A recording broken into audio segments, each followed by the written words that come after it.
Hey guys, welcome to part 1 of Kamikaze Lassplanes. Today we're going to be starting a new playthrough, so let's get to it.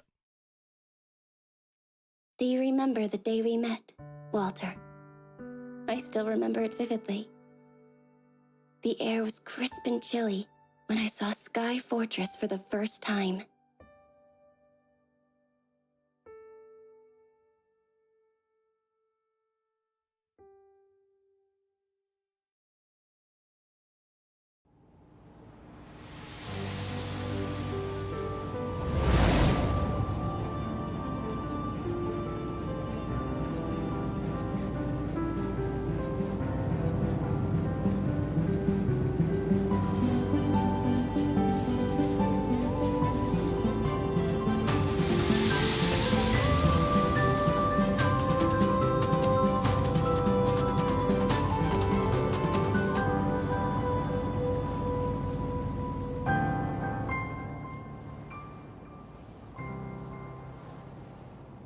Okay, so I'm just going to kind of lower down the volume in the gameplay section, so hopefully this is okay. It's just a lot of sound effects. I haven't really kind of crafted with the sound effects in the game for it to change, but it's an interesting thing. In the start, you get to see the credits, and you can kind of shoot it up of all the wonderful people that has made this game. So I like the interaction first with the credits starting up.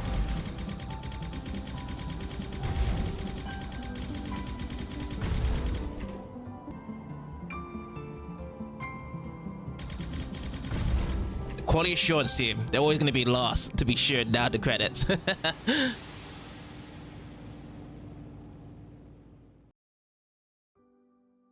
Perhaps you were right. Perhaps peaceful times have made us blind. Perhaps we were living on stolen time. But even if that was the case, I just wish we had more. Everything feels like a dream, Walter. But I hope you were real.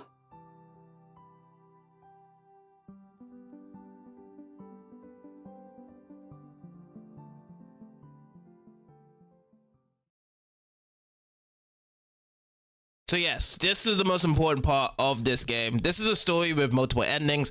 When the fate drone shows up on the screen, it indicates the important choice you have just made. Pick your answers wisely to shape the outcome of the story. So I've seen that there's multiple stories involved here, but I'm just taking a blind playthrough perspective from this. So we'll just see how it goes on our playthrough here. The first day of the rest of your life starts now.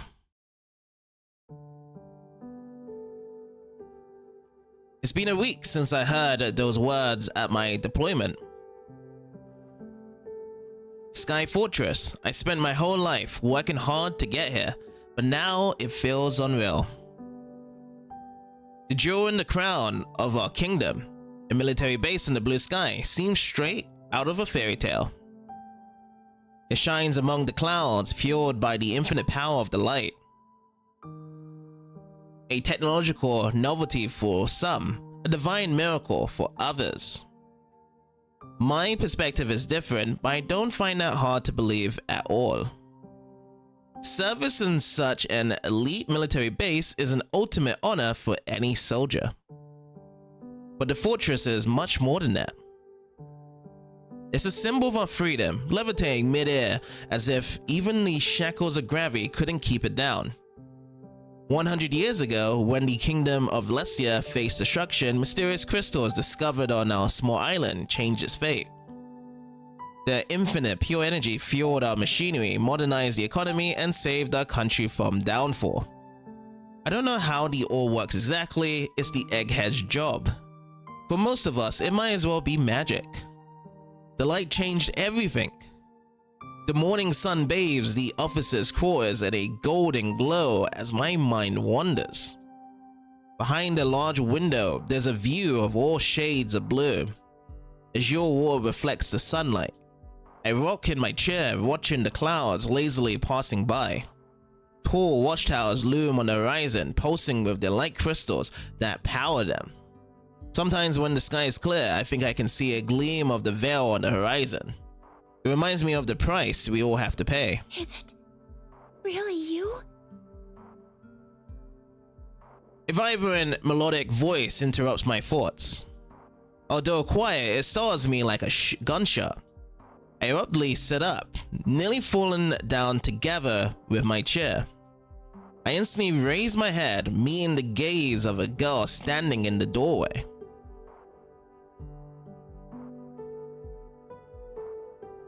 Is it? In the dim light of the corridor, her face is hidden in half shade. She stands in the doorway hesitantly, as if waiting for permission to come in. Although her body is short and petite, her chest sticks out, manifesting the dormant force inside her. Well, we can definitely see what's sticking out there. The goggles on her head only partially tame short, purple hair that seems alive. She isn't wearing the official uniform of Air Force units, but I recognize this symbol on her shoulder, which slowly stirs my memory. Her big, doe eyes sparkle with violet in the sunlight as she looks at me. Where have I seen her face before? It seems too familiar, like it belongs to a person I should already know. It occurs to me that I've never been next to someone so beautiful in my life. My gaze must be intense. It instantly makes her embarrassed. She averts her eyes, pretending that the ceiling is the most fascinating thing in the room. Sorry! I didn't mean it like that. I mean, are you Walter? They told me my pilot was supposed to be here. I'm Albert. I know. I'm ashamed I didn't recognize her at once. Maybe because I was imagining someone more. I don't know who actually. I've never seen a Lassplane before, so I didn't know what to expect. Their identities are top secret. We don't even know how many there are. The attendees of this training program are elite soldiers who answer only to the king. I'm about to slap my forehead, but my last shred of dignity makes me stand up instead. Albatross. I'm sorry, I didn't recognize you at first. They told us you'd be coming much later this week. You know? Oh yeah, I know. They changed my assignment out of the blue. I've heard so much about this place, about you. I hope it's not a problem. I can come by later. No, not at all. A range of emotions flashes on her face so quickly I can hardly follow. I immediately strained my uniform. Wait a second, she heard about me? When I found out an actual Lassplane will be my training partner, I couldn't believe it. No greater honor could ever befall a pilot. I was told the king himself chooses the pilot for his Lassplanes. Part of me thought it was a mistake until the very end. Why would the king choose someone like me, a street rat from the capital? And yet she's here. She came. Albatross is standing in the door to my quarters. Long years of training led me to this moment, to this place. To meeting a Lassplane I'll fly together with, side by side, leading her rings. Is this how she imagined me, or did she expect someone else like I did? She's still standing in the doorway, looking at me with weariness. I wish I was better prepared. I hold my head up, stick my chest out, and smile widely to compensate. Is she disappointed? The order may instruct her to entrust me, but military drill won't force her heart. I approach her slowly, carefully, as if she was a weary animal ready to escape. You only have one chance to make a first impression, right? The clatter of my footsteps echoes in the quiet, empty quarters. Heavy boots stomp on the floor with little dignity. I clear my throat. It's nice to finally meet you, Alba. I'm Walter, your pilot. I stretch out my hand toward her, smiling sincerely. My mother always told me my smile is my greatest asset, yet I feel it doesn't impress her much.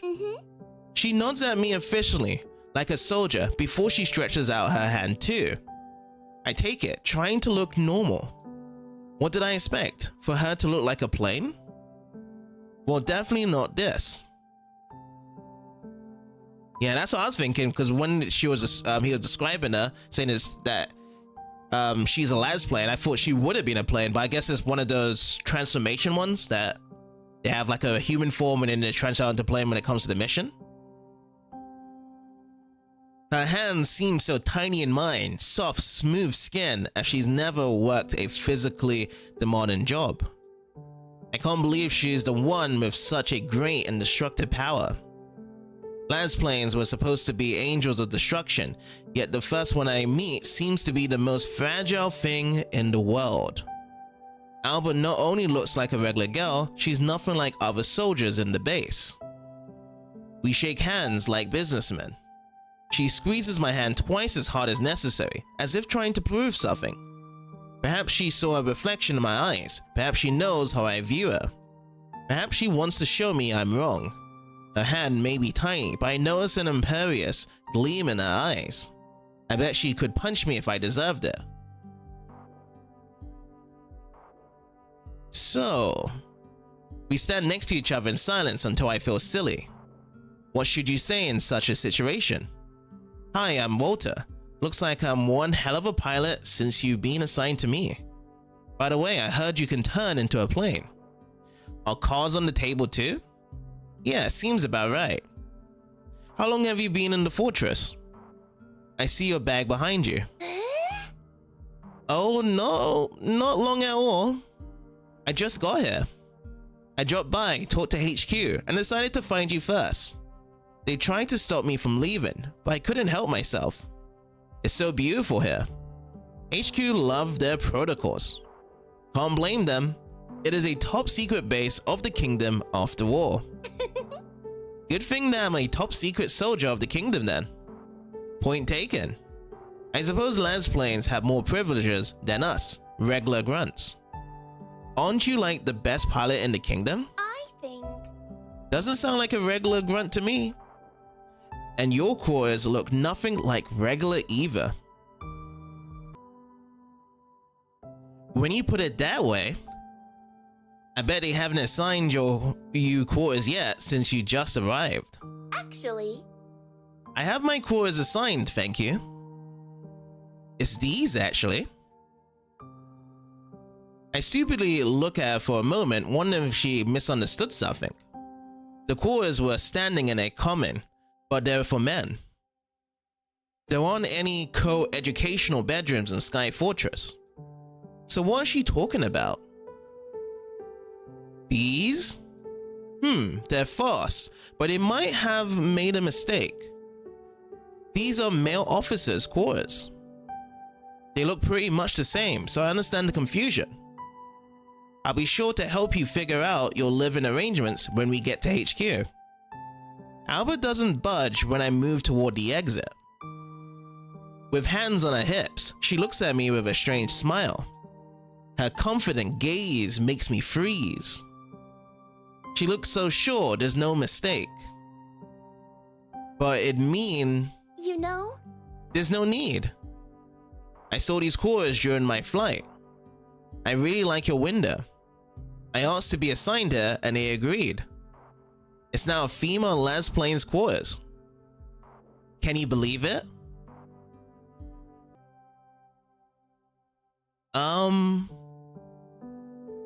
If there were flies at the altitude of the fortress, one would surely fly into my gaping mouth.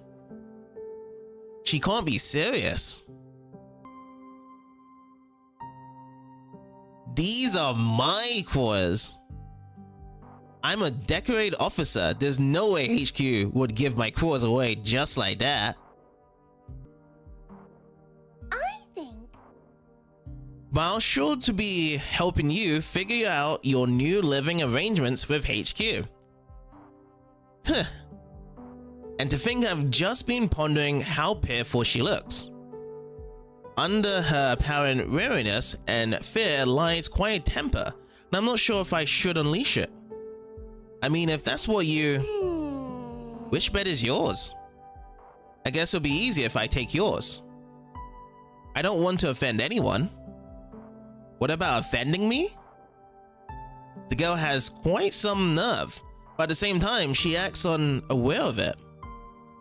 I sigh, thinking back to all the days I spent on the bed with a diary, spilling my soul on paper.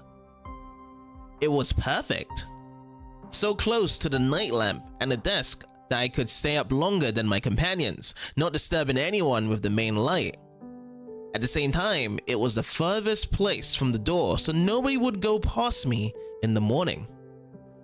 And the window, Albert is right, it's magnificent. Too bad I liked it.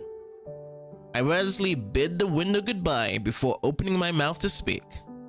The one by the window? Awesome! Oh, the best one. Great. I watch Albert pick up a bag twice as big as her and fling it over her shoulder without much effort.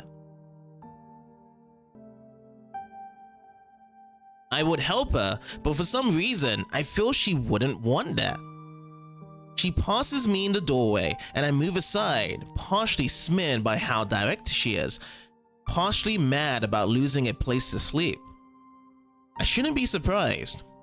Lassplanes are the most valuable units in our army. Each of them is worth at least a battalion of great soldiers. In addition, or above all, they answer directly to the king. HQ would have probably rearranged half of the base for her if she asked. Even though I understand it well, I mourn my bed. I can't help it, I liked it. My whole life, I attached great importance to my digs.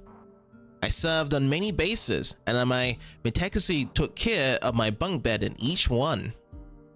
I sigh again, this time more discreetly.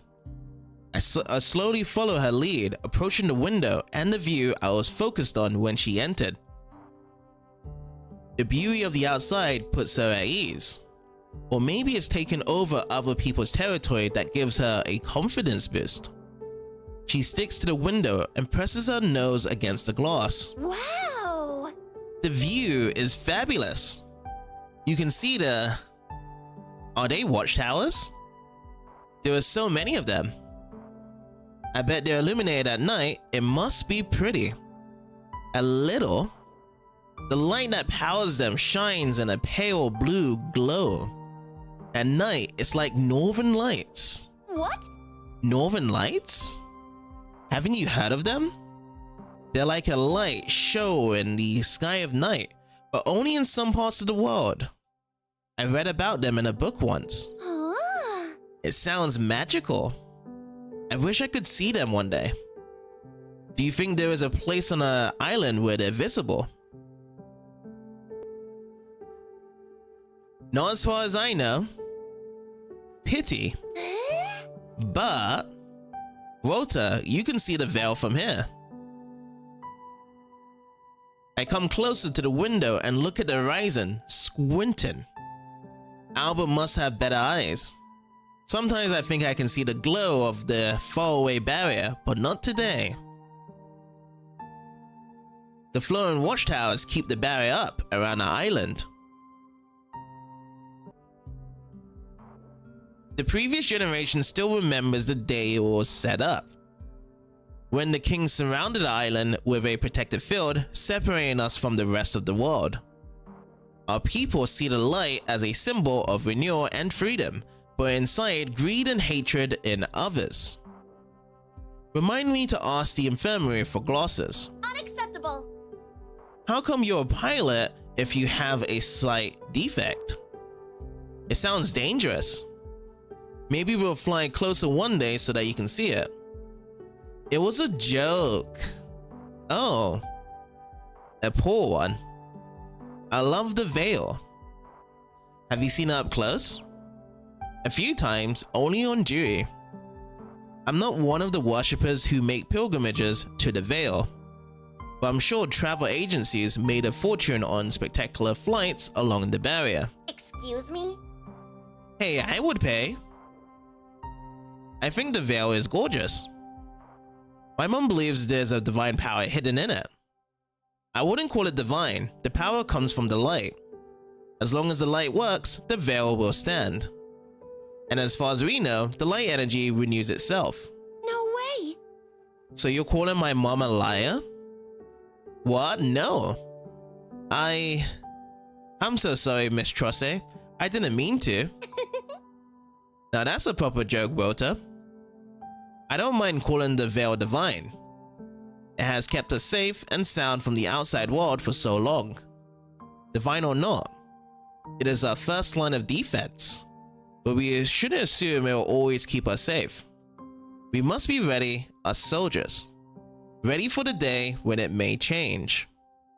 Peace has made us a little too comfortable in our bubble.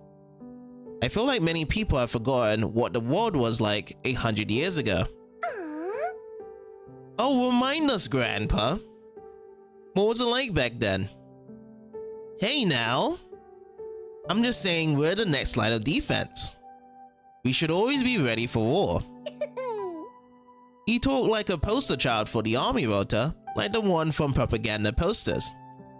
If all else fails, our mighty soldiers shall protect the kingdom of Velestia. We need to be ready for the worst. The peace has made our children weak. Poster child? What does that even mean? Do you actually believe that? Believe what? Well, you're a decorated soldier. Is this what's been motivating you for all this time? Serving the kingdom as a proud warrior? So yes, this is the dictation, the first time of the options of what we can choose to decide on the good or bad decisions here.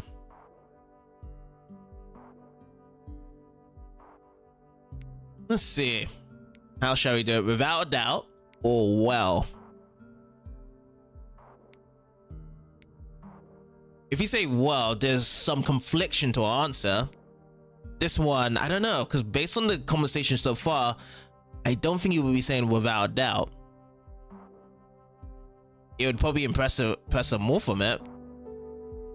Let's go with this one, second one.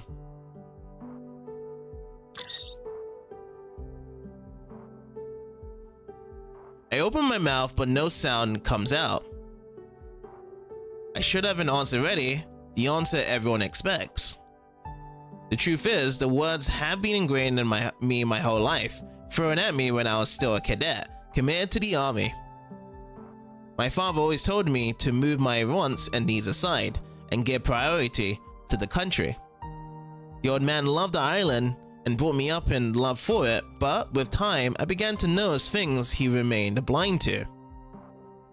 Cracks on the beautiful image of a kingdom he so stubbornly believed in. The pompous words, as if taken out of propaganda leaflets thrown down from planes, echo in my head to this day. I can't utter them with confidence. I can't put my soul in them. None of us actually knows how resilient the veil is or what long-term plans the king has. What's going on abroad? It doesn't matter. It does to me. I'm just saying we don't know what's going to happen tomorrow. I'm always prepared for the worst. But if we don't believe in our purpose here, then who will? You're so pessimistic. Do you hate flowers too? I don't mind the violent ones, thank you for asking. But I'm trying to be realistic. There are no guarantees in this world. We're in Sky Fortress for a reason. The Lassplane project is also here for a reason, isn't it? You're the elite force that can protect the kingdom from the evils of the world. She doesn't look away, but I suddenly see she's embarrassed. She's blushing, her cheeks burning in the shade of cherry blossoms, while her lips are pursed into a thin line of unease. Only now do I notice that a confident smile hides the seed of fear. It looks deep in her purple irises like a distant dark force slipping its tendrils into reality. Although I should expect it, I'm surprised. I can't believe what I'm seeing. Alba seems to be a great contradiction. On one side, there's a fragile girl in front of me crushing her skills, seemingly lighter than the bag she brought.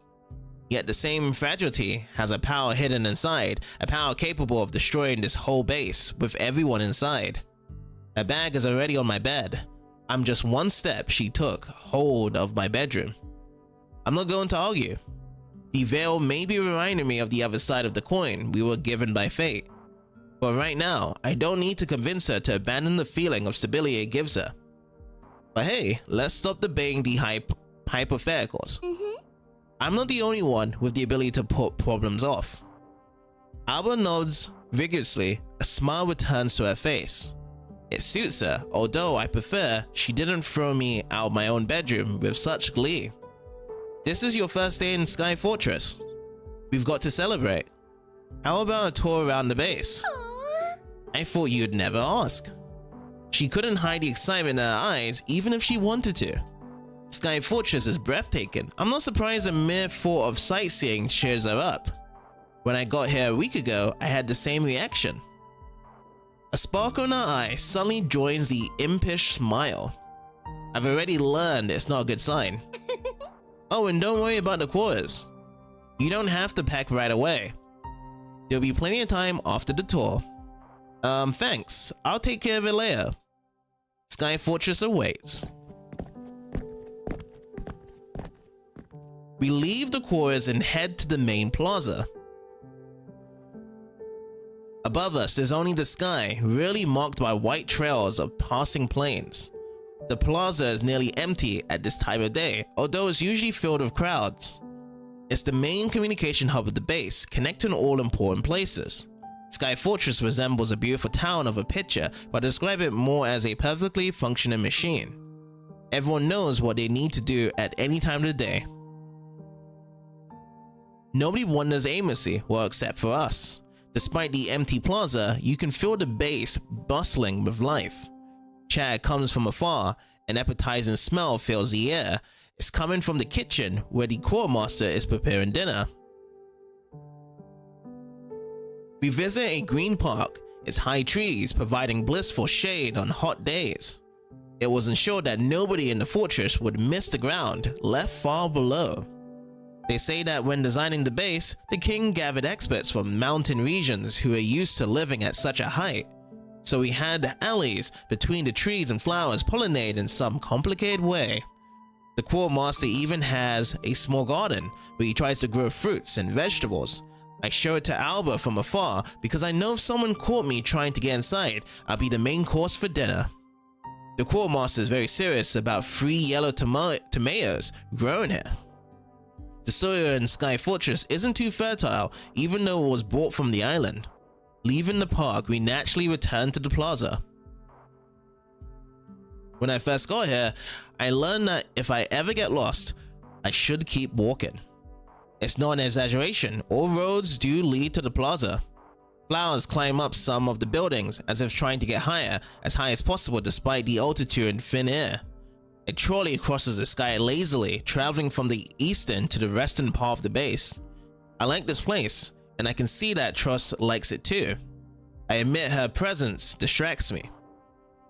Every day I was told the Lassplane assigned to me would be more than just my co-worker. We must become one in battle, an extension of each other. Years of my training, nay, of my life boiled down to this moment, to meeting this other person. It's so surreal to finally meet her. I guess I didn't believe it would actually happen until it did. How can I stay calm while giving a tour to the most important person in the base? Impossible! I heard many stories about Sky Fortress, but I never imagined it'd be so beautiful up here. The air is so fresh and crisp, I can almost taste it. I could get used to it. It's truly one of a kind.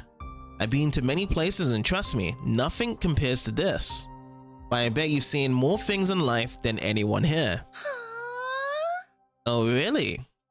Why? We don't really know much about the Lassplane project. You're also the first Lassplane I've ever seen. Hell, your entire life is a mystery to me. I could ask you 1,000 questions and would never get bored of it. Like, I know the Lassplane headquarters location is top secret, even among our own, but... She smirks with amusement. You know? Yes, absolutely top secret. Only the king knows the exact coordinates. But when I look into your pretty eyes, dear pilot, my heart melts. I feel I should tell you all about it. I mean, we just met, but... Oh, you know I didn't mean it like that. Cut the sarcasm. Her laughter echoes in the room we're touring. It's light, chipper, and girlish. No matter how much I want to, I can't see a killing machine in this young girl. I poke her with my elbow, trying to stop her laughter. She pokes me back, so I move away just to be safe, do my best to stay serious. Who knows, maybe if I hit a rib, she'll turn into a plane in the middle of the base. I can already imagine the questions from Furious HQ officers. Walter, you were supposed to cooperate with the Lassplane we were assigned to you. We're disappointed with your unprofessional attitude. I imagine that her life However, hidden in the fog of mystery was significantly different from a regular soldier's path like mine. The people we pass notice us and nod with recognition. Some of them even salute with respect. But I can see I'm not the one attracting attention. I'm not surprised she was embarrassed. For my comrades, it's also their first time seeing a Lassplane in person. They look at her with shock and fascination, as if she wasn't a fellow soldier like them, but a walking legend. Which admittedly, she kind of is. If the light represents our freedom and Sky Fortress our power, then Alba is a symbol of hope. She shows that whatever happens, powerful Lassplanes are ready to repel the evil lurking behind the veil. You know? I was stationed in many outposts, not only Lassplane's base. I've seen many corners of a beautiful kingdom, but nothing as fabulous as this. Sky Fortress has some breathtaking views, especially when the sun is just above the horizon. I've heard that people complain about the poor climate here, but I don't mind. Besides, I'll take a mountain hike over a beach resort any day. I mean, I can't understand them. We live on an island. I miss the warmth. It's colder here, and at the same time, the sun can burn you to a crisp. Sometimes when you run, it's harder to breathe because of the altitude. I'll take your invitation to a beach resort then. I'll make sure to pass it along once I get one. But I love it here. I'm glad to hear that. We're going to stay here for a while, and I'll make sure you feel at home. Even though you just stole my bed. You mean my bed? I'm sure none of these people would mind if I took theirs, Walter. They'd feel honored if I did. HQ would definitely assign you something nice, my dear pilot. Maybe they'll even give you a ticket to the beach resort, I sigh. Losing my bedroom still hurts. I suppose it's important you have a good night's sleep before our first mission. This reminds me. I should go and talk to HQ before they throw me out. I was supposed to get back to them like an hour ago. Go then. I wouldn't want to get a Lassplane in trouble. I'll take my stuff from the quarters in the meantime, I guess. How kind of you. Thank you for the tour, my pilot. Meet me later. You haven't shared the location of the canteen with me yet. I take my meal planning very seriously, soldier. My apologies, Miss Tross. I'll make sure that your meal is served on time. I laugh. Neither of us is serious. Maybe Alba is the first Lassplane in Sky Fortress and I'm the best pilot in the base, but we don't pay attention to it now. I feel comfortable with her even though we just met. It's as if I've known her for ages. We share the responsibility on our shoulders, yet it's the last thing we want to talk about. We return to the plaza together and I show her the way to the HQ offices. Then I return to my, well, scratched out, her quarters.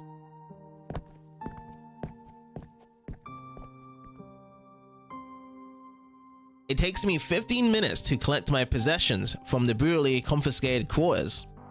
My new room is similar to the last one, but the most comfortable bed is already taken and its owner isn't eager to switch. I'm trying to make peace with the horrible loss. Waiting for Alba, I can't help but circle the quarters, peeking out at the corridor from time to time to see if she's approaching. I've been feeling a surge of new energy since she's came. A mail drone already delivered me a confirmation from HQ. This is really happening. I can imagine our test flight. When will it be? In a few days? The longer I think about it, the harder it is to stay put. When will she come back? I have so many questions for her. What does her transformation look like?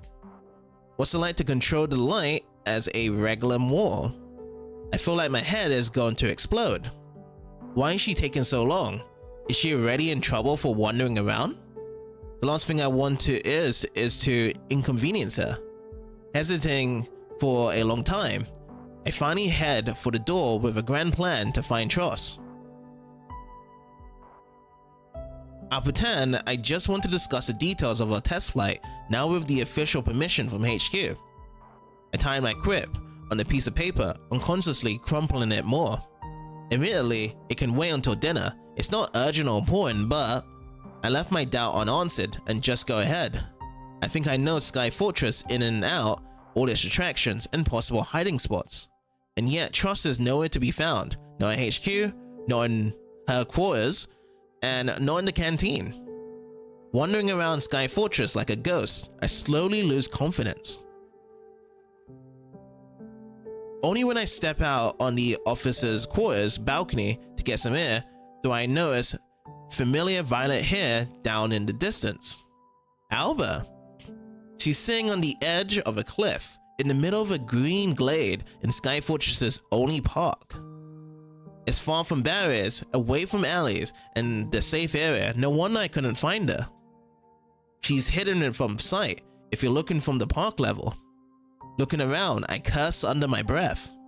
I need to retrace my steps and go all the way around to reach the park. On the other hand, I lean over the barrier out of pure, unrestrained curiosity. It's not very high, but I wouldn't risk jumping. A decorative metal lettuce attached to the wall catches my eye. Attentively cultivated flowers climb up its cold rods. It looks a bit like a ladder, risky, but fortune favors the brave, right? So yes, we could either take the shortcut down or go around. He seems very eager to actually talk with her. So let's go with the shortcut down.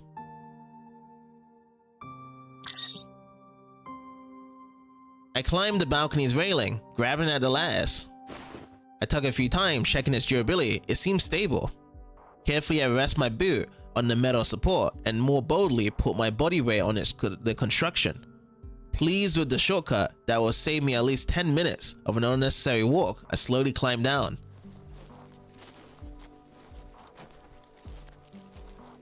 Time after time, rung after rung, I move my boots down the impromptu ladder, trying not to trample the flowers. When my face gets close to the pink buds, I look at them with delight. They resemble roses in bloom, craving sunlight. A sweet scent hits my nostrils like a smell of spring lingering in the air. I take a deep breath, enjoying the aroma and the beauty of the moment. A split-second later is as if my nostrils caught on fire. Tears are coming to my eyes, blurring the world around me into shades of green, pink, and blue. My throat closes, making me choke on the air. I try to breathe in, but only more of the hellish aroma enters my lungs. Fighting for my life, I force myself to continue down the lattice. Slowly, carefully, step by step. But then my self-control gives in to scratchy claws of pollen. Achoo! My boot slips on red leaves, entangling the last rug. The world swirls around me, and I can only see the blue sky and green grass. The green of my face is getting dangerously close to... Impossible! Rota! I stretch my hands at the last moment, breaking the fall. As soon as I move away from the poisonous flower, my vision clears and my senses return to normal. I tell myself nothing happened, the fall wasn't painful, and I made it virtually to the bottom.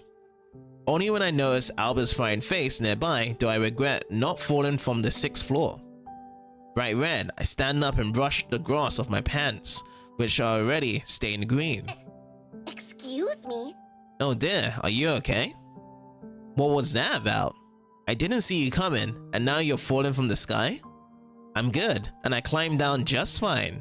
The grass is slippery, that's all. Okay, but please don't do that again. I don't want you to get hurt. Can I join you? She moves away to make room for me on the grass. I sit down on the ground next to her. I never came to this part of the park as I didn't see the need for going outside the fencing. I must admit, the glade is breathtaking though. A sweet smell of flowers lingers in the air, their colorful buds poking through the green tufts of grass.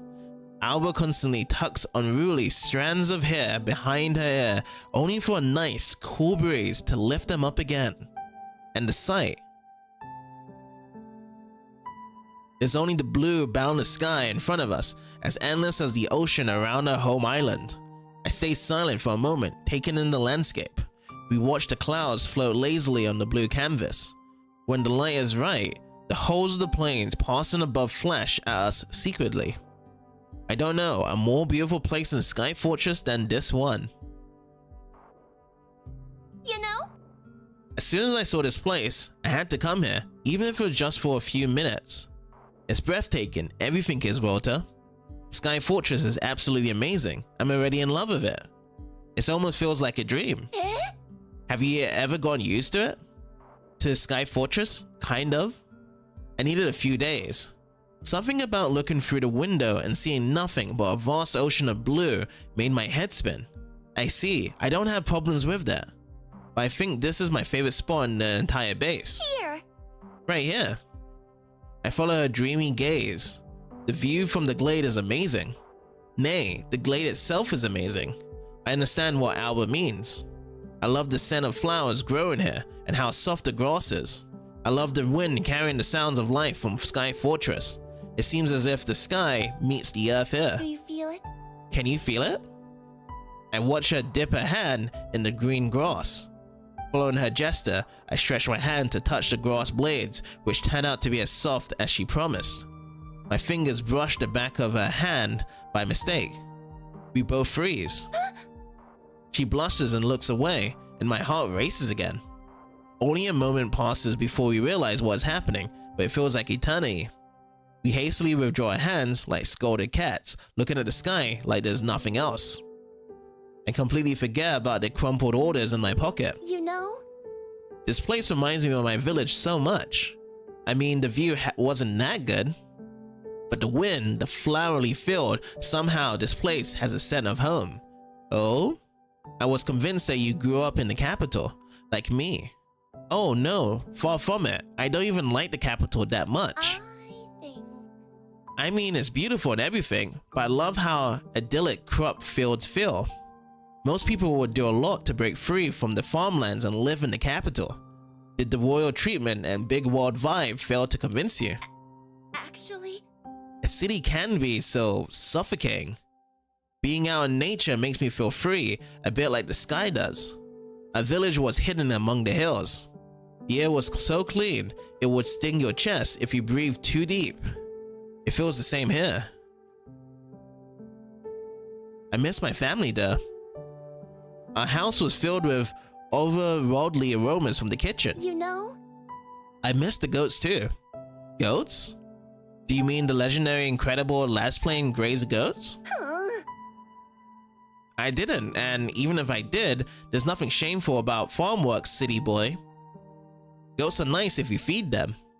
Although they do nibble on grass, if they were set free, we wouldn't have meadows like this in the world.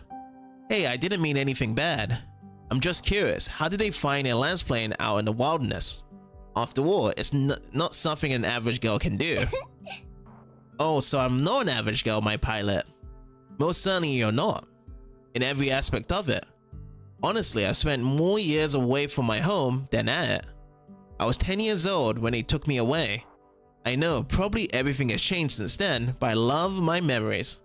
I like to cling to them as they make me feel better. Can't forget the goats. Unacceptable! I'm not even going to comment on that for your sake, Walter. Do you have a family to get back to after all this is over? It's easy to notice how subtly she avoided telling me more about her training. The Lassplane project is shrouded in mystery so much that even military officers like me don't know a lot about it. I understand that, in a way. Lassplanes are so strong that according to legends, one is enough to turn the tide in the Grey's power. But how can we be so sure if they haven't installed or won a battle yet? I know we only have a few units involved with Lassplanes, but I don't have the exact number. I also know that it's extremely hard and you need special abilities to get into the program. But what abilities? How does it work? How can a human body harness the energy hidden inside the crystal of the light? Does Alba even remember if she was taken away from her home when she was only 10? What do I remember from that time? My unseeing grays fall somewhere around her curious irises, returning to memories hidden by the fog of time. I remember our house in the capital, where it was neither happy nor warm. The city is more than beautiful sperries reaching towards the sky. Although I loved watching them as a child. I never liked the word slums, but I assume it's the easiest way to describe our district. Which doesn't mean I hated it. I only hated going back home. Too many sad memories lingered with its wars, and it disgusts me even today. I prefer to focus on the present, on Alba sitting by my side, her big eyes fixed on me. I wish I could have had the same childhood as her, even if the training was hard. The way she brightens up at the mere thought of home is cute. I'm glad she could live a normal life, although maybe I wouldn't miss the goats if I were her. I always thought they were mean. Yeah, I suppose. I grew up in the capital. As I said, it wasn't glamorous, but it wasn't that bad either. I much prefer this, being here, in this meadow, you know? When this is over, I'll probably travel the world. Maybe I'll visit some goats. The chill caused by the memories vanishes as soon as I hear her honest, loud laughter. I could visit her village with her, see the life outside the cities. I haven't been in the country for a long time, living on military bases instead. I suspect Tross had a similar experience. I like it here. I like her company. My heart skips a beat when I suddenly remember the orders hidden in my pocket. The sole reason I ventured out to find her in the first place. Hesitantly, I take them out, and Albert looks at the paper with interest. Only after I flat her on my knee does she laugh again, seeing the state she is in. Aww. Wow, talk about professional, Captain. What's that? It's your official assignment. On behalf of HQ, I would like to formally welcome you to our ranks here in Sky Fortress. The orders say I'm authorized to be your pilot. We need to schedule a test flight soon. Ready? Yes, I'm excited. On you? Have you trained with a pilot before? The energy disappears in an instant, like air from a deflating balloon. My face falls. Did I say something wrong? She shrugs, as if unsure how to answer this simple question. It reminds me of what she asked when she entered the quarters. Is it really you? As though she expected me to be someone special, although I'm not. There are hundreds of soldiers like me, well-trained, patient, and hungry for battle.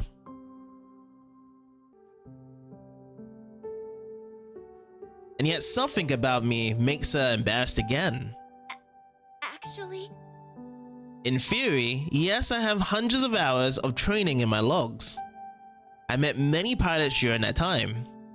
I've been honing and mastering my skills with them for the last few years. But I can feel something's wrong. She averts her eyes, looking sideways, not at me, suddenly interested in a violet flower waving in the wind. She locks her hands together nervously, insecurely. My heart races as I wait for an answer. There was always something missing that I couldn't find.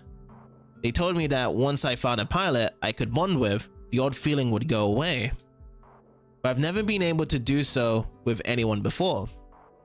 Everyone expects me to be perfect, to handle anyone I work with. They wave their hands dismissively, saying I just need time. Sometimes I feel like there were claws squeezing my chest. When I think about it, I can't breathe, and hey. I wish I could just take her trembling hands, but I'm not bold enough. We've just met. The crumbled piece of paper was supposed to bring good news, and now I see how anxious she is. And I freeze. Albert seemed like the most optimistic and carefree person I met in the base. I thought nothing could scare her. After all, I found her on the edge of a steep cliff, and she didn't mind the abyss. But now I can see fear in her eyes. She's afraid of the burden the kingdom put on her shoulders and the risk that she won't be able to handle it. When I think about it, it's no wonder. She's expected to be the second line of defense for the whole kingdom, while she doesn't even have a pilot who could understand her. It takes two to tango.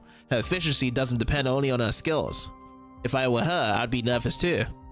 Actually, as I think about it, I begin to get anxious. They told me you'd be the one, Walter.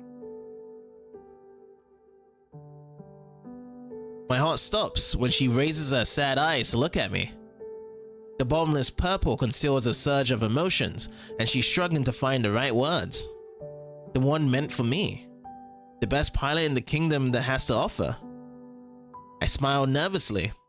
Although I'm not sure how to answer, I can take a compliment even now. Thinking about the pressure HQ put on me, I get increasingly nervous, but I push the anxiety aside.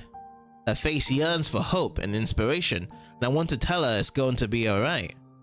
That regardless of what's gonna happen tomorrow, the two of us can face it. That I'll protect her from everything fate throws at us, from every obstacle, from each coming storm. I don't know if believe the words I told her in the quarters. But I want to believe her for her sake, as long as it gives her peace of mind and makes her smile. Of course, I'm the one for you, Alba. Just like you're the one for me, a mere pilot in this base. I put a hand on her shoulder, wanting her to look at me. She averts her eyes, staring at the violet flower again. You might be the one promised by the king to solve all of our problems and protect our lands, but you're not alone. And you will never be. Not here, and not in the sky. As of today, we're a team, Miss Tross. And win or lose, we're in this mess together. My words are supposed to cheer her up. Show her she's not alone. I wanted to believe in them myself, although deep down, I can't really be confident they're true. I watch her face turn pink during my speech. She turns her flushed face towards me, shrugging as if she doesn't care about what I just said. I think I just made her embarrassed again. Seems like it's with my skill. Some people can control the light, and some throw cliche phrases around. Oh, stop it! Whatever you say, poster child. A smile is a form of self-defense. She uses it when she doesn't know what to say. But it's irrelevant. I see her eyes brighten up a bit thanks to my words, and a smile finally returns to her face. The blush turns intensely red when she notices my hand on her shoulder. All right! She jumps to her legs with energy. I haven't seen her show before. Well, let's go then. Go where? If you're so sure we'll be a great fit, we might as well get this test flight over with. I'm sure that I or HQ will be glad to hear everything went smoothly. I freeze, still clenching HQ's approval on my fist. I expected a test run, yes, but it requires some preparation too. HQ must have procedures. They may take a few days. But like, what now? Why not? You said it yourself, you're my pilot, and I'm your last plane. Are you sure? And what, we're just going to stand up and go to the hangar? Right now? She looks around distraught. Let's go! Well, here is a place as good as any. No, wait. I shout, raising my hands to do what? To stop her from turning into a plane here and now? I stand up, brushing the grass on my pants. Do you think HQ will let us go right away? Oh, I would love to go right now. I notice nervousness amidst her energy reserves. Alba doesn't want to wait, but she's driven by fear instead of excitement. It's better to find out quickly if we're compatible or not. I stopped a whirlwind of thoughts, giving me at least 100 reasons to wait until tomorrow. I don't want to prolong the tension, not after I just told her it's going to be alright. If I hesitate, it's undermine my words. Alright, I'll run this through HQ. Let's meet at the hangar in 30 minutes. Really? Great. See you there then, my pilot. I watch her turn around and leave joyfully. She takes a few steps and stops to wink at me. Don't chicken out. HQ likes the crazy idea more than I expected. Apparently they don't tend to waste time if they can get a job done quickly. The closer we are to the hangar, the more anxious I become. I meant what I said back there in the meadow. But actually, I have no proof. I bet other pilots are also wondering if I'm good enough for Alba. What if I'm not her pilot either? The news travel fast. I feel like we're at least half of Sky Fortress has been waiting for this moment ever since the last plane arrived. When I reach the hangar, several officers are already arraying, watching over the operation. The energy in the air is palpable. Blue sky and the smell of flowers and the wind stream in through an open, faraway door. I stand back and watch with others as Alba walks to the center of the room. She looks as inconspicuous as before. I only notice her chest rise when she inhales before the room is flooded with a flash.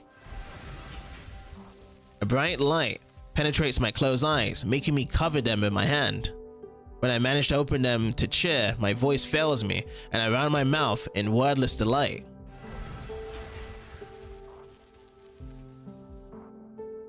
Oh, we also unlock galleries here? Okay, cool. I wonder if there's other galleries unlocked with different story changes as well with the choices.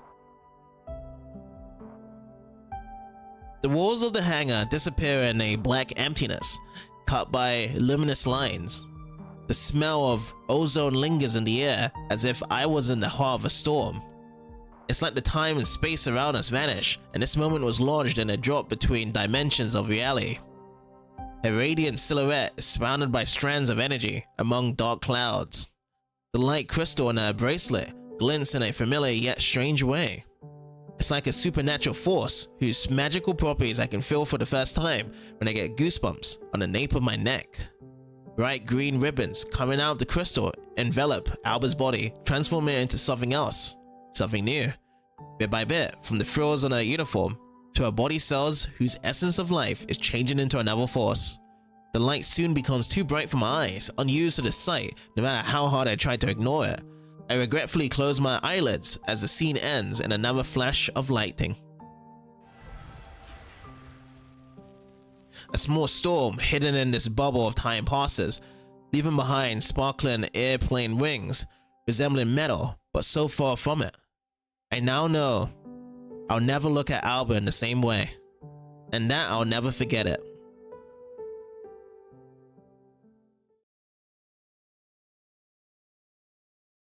Alright, let's see how it goes to the next part then. Oh, we're in the air then. So, let me just change my volume for this.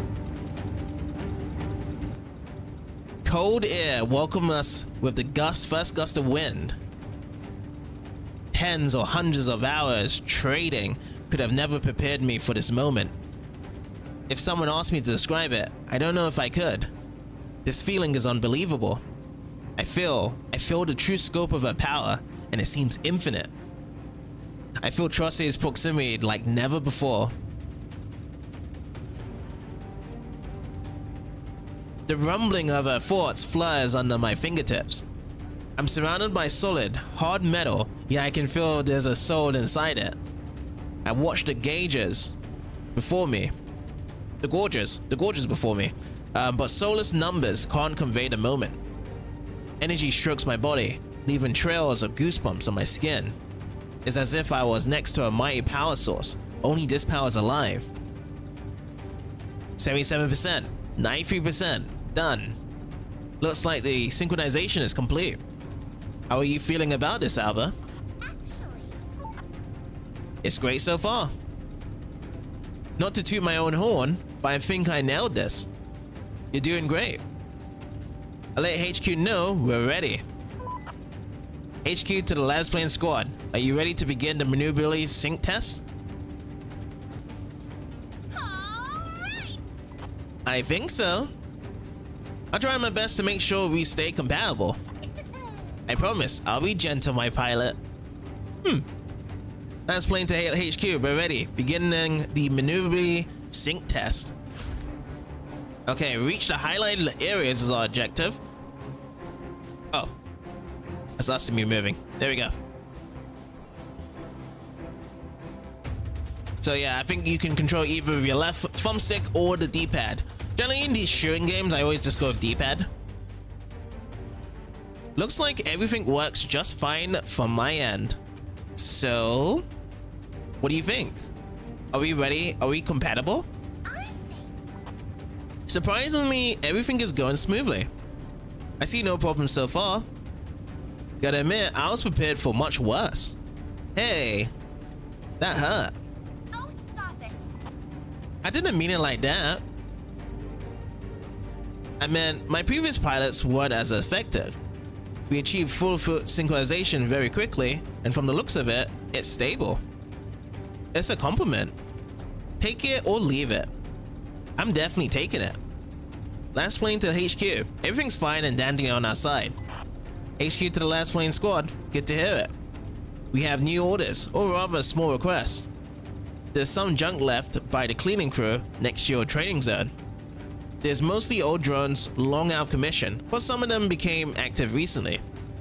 They're messing up our comms, and since you're already there, take them down, would you? Sending coordinates. Over and out. So now we're taking out the trash? Well, orders are orders. Might as well check out if our weaponry systems are up and running while we're at it. Unacceptable. But a junkyard? What a terrible place to pick up for our first date, Walter. Is there a date, Miss Truss? A terrible one if so. Well, date's a date. Destroy the drones. So RT to shoot, right? I like the explosion animation. They've done a really good job. Absolutely. So this isn't like a 2.5D type of gameplay style. We have the 2D elements of just running around and just shooting, but the composition of the designs of the plane and the machines are in 3D in a way. Looks great. Look, can you see that? Get us closer to it. Okay, let's do it. Collect the rep and upgrade. Yay! What is that? You know, Sometimes you can salvage leftover power from our enemies to upgrade our gear. Let's put it to use. More drones up ahead. Give it a go with this upgrade then. So now we got 2 coming out in the rapid fire. But yeah, it looks great. Even like, you know, the background design with that ship just coming right into the screen. Stuff moving out. Perfect design, to be honest. You don't really get to see too much animation like because most of it is generally hand-drawn design from the stewards, but when you come to see stuff like this, it looks incredible.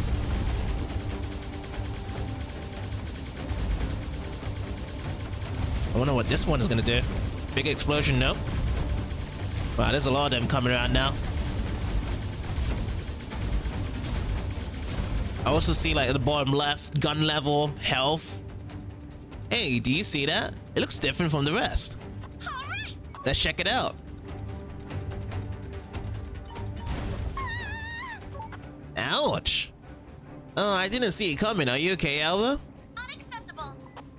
Our not a day is going progressively worse. Get that power up. We're gonna need it. All right. Ah, much better. Depending on what kind of gear we'll get, we'll have a different result. Okay, I'll remember to grab everything on our way then. Yay! I love gifts. So that is going to help back up. We'll see how the upgrades goes. And we can see with that one that we just shot, it's a massive explosion so we can get easier combos. We should have probably waited for them to be online first. Okay. So now we have to be timing at the right time when to shoot. But really cool multiple link chains there. There we go. Here's one, and here's the fleet from behind. Here's some coming through here. And I guess I'm just gonna just do it right now. Sometimes it's so distracting when you just see other ships in the background look like they're gonna come right towards us, which is hilarious.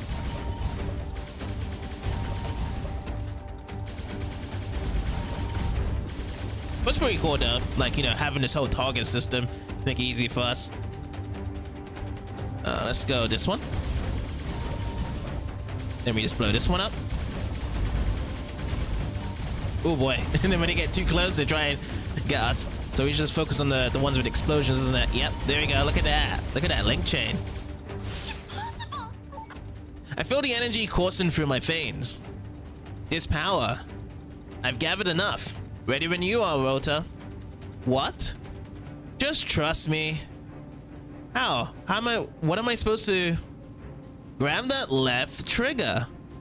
So LT, use special ability. Ooh, powerful laser beam. That was something. That was amazing, Alba. I never used a light like that before. What? You're natural, Alba.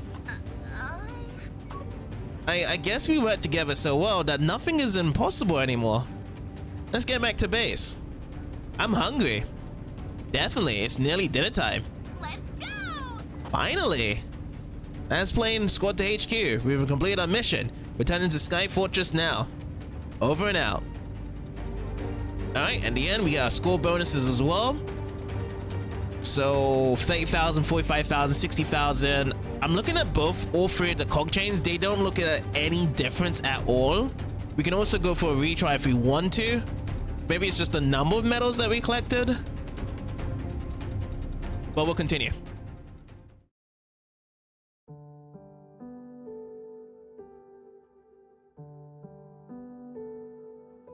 I don't remember the last time I was so content after returning to the hangar.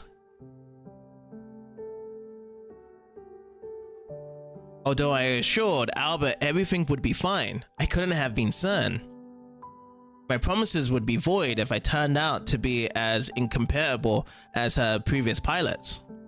And yet, we were perfectly in sync on our junkyard date. However it sounds, now when the stress is gone, when it's all behind us, I feel relief that's hard to describe. And I'm exhausted. It was just a short synchronization test, but I feel completely drained. Anxiety consumed my energy reserves for the day.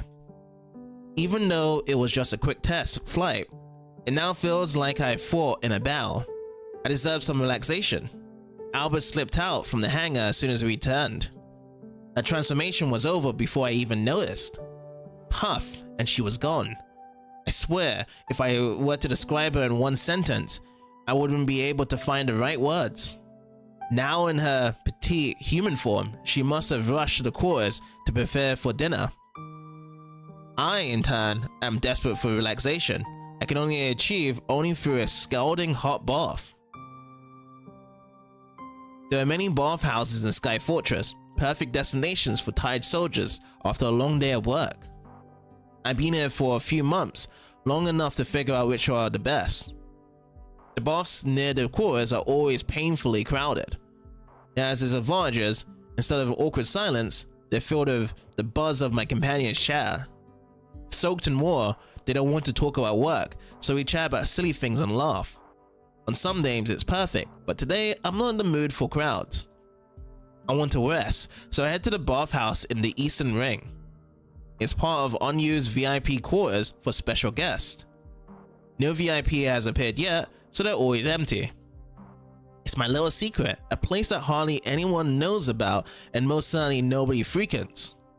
I step inside, blissful and covered only by a towel around the waist.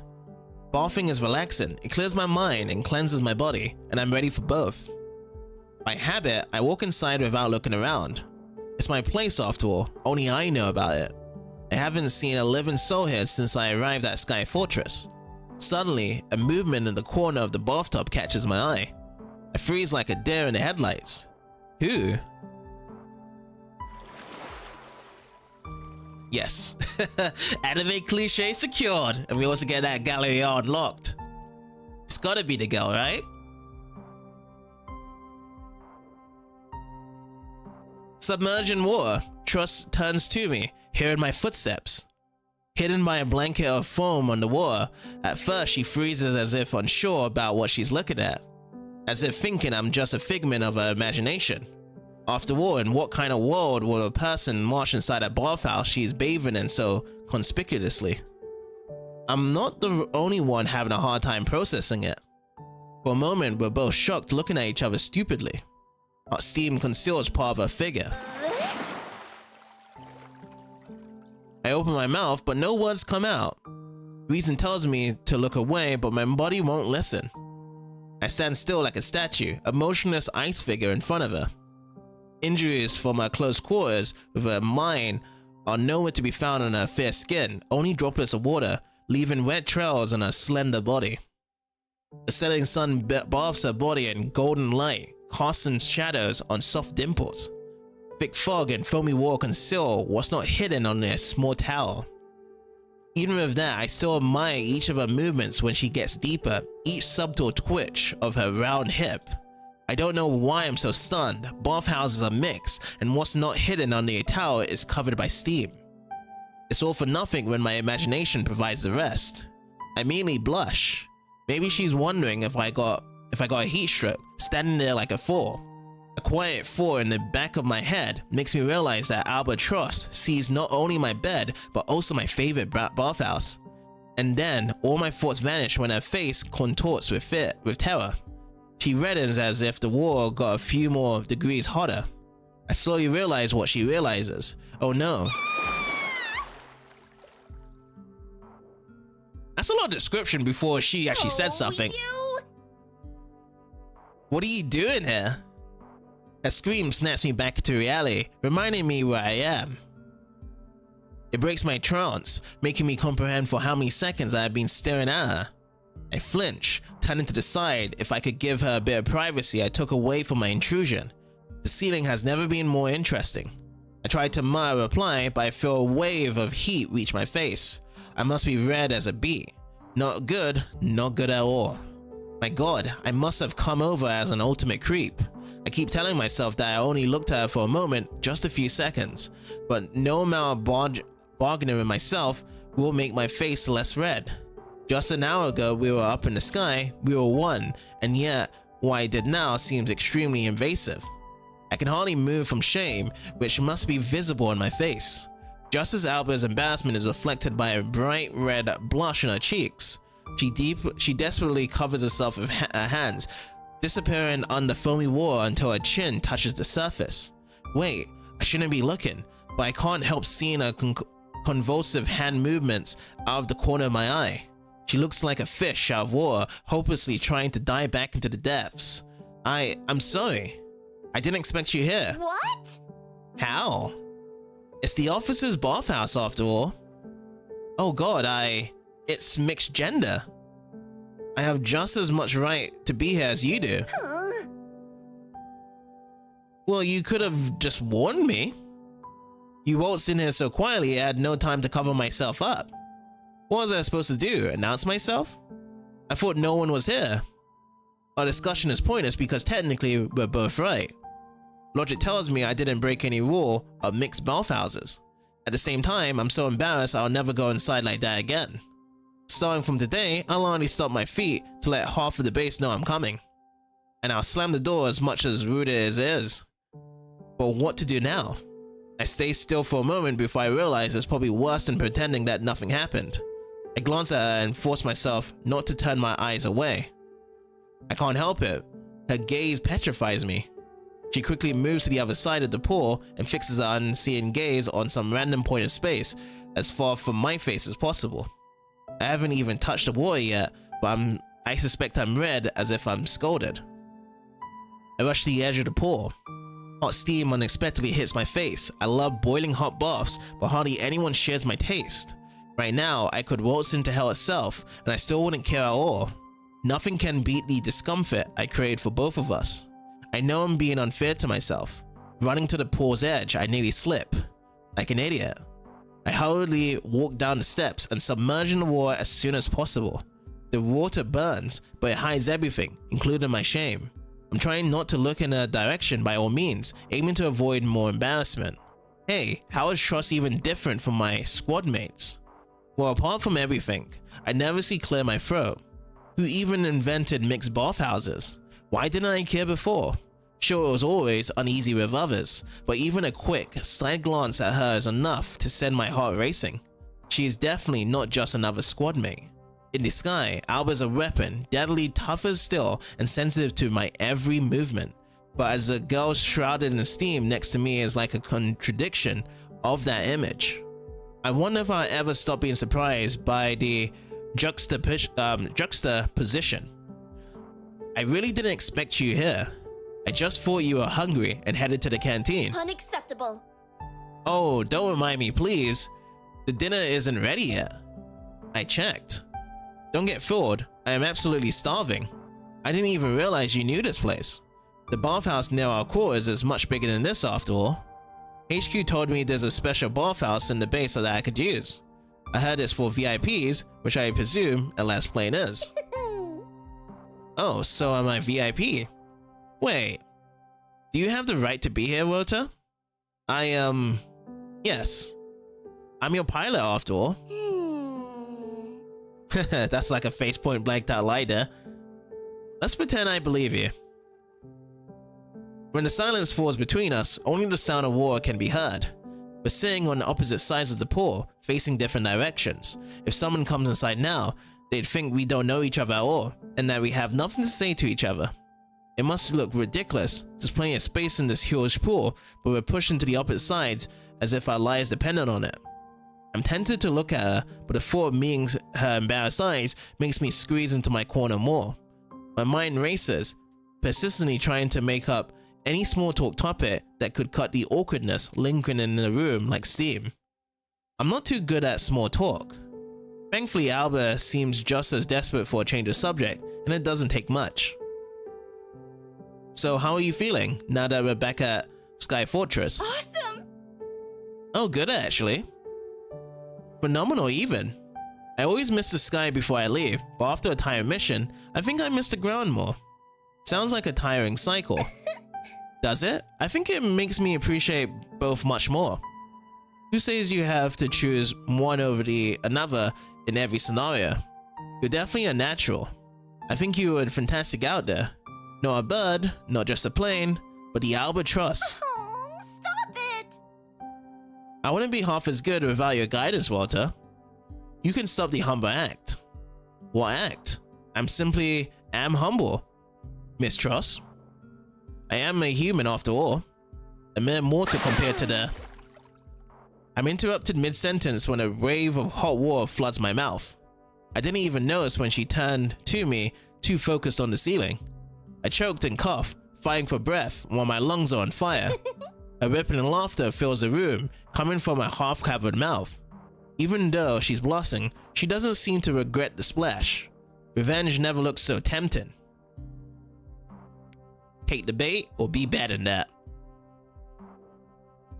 Feels like if you take the bait, you're growing something together with her now, but be better than that is something whereby she probably just gonna throw some more at you. Take the bait.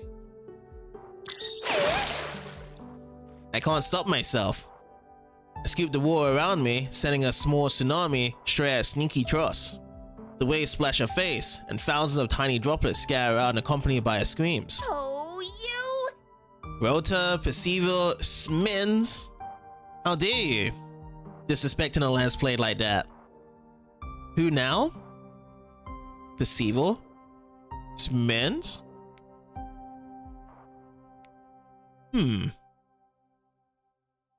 Percival.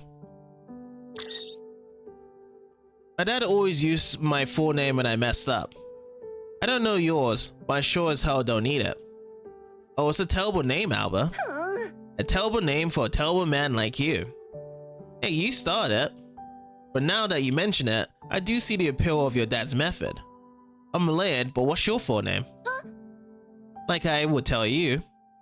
I'll tell you mine if you tell me yours. Fine. It's not your business. Nice to meet you, Alba, not your business, Trosse. I'm Walter, not Percival Smins. When I see another splash coming my way, I do my best to escape. Water entered my nose, almost drowning me, despite my attempts. Fighting for my life, I see Alba stick her tongue at me as if she won the battle. But the war is far from over yet. For your sake, I will let that slide. So you're saying something, my dear peeking pilot? I was saying, wait, I wasn't peeking. Oh, stop it! Oh, I believe you. Very convincing. I was saying I'm glad you're feeling well. That explosion felt rough. Are you sure you're okay? It takes more than that to take me down. You know? Besides, the light heals my body in almost an instant. I just need a power-up, like the one we picked up in that trash field. Not a scratch on that body. Despite my best effort, I glance sneakily at her while she's not looking. We're so close, I can see a silhouette through the rippling water. Indeed, I don't see any bruises the mine could have left.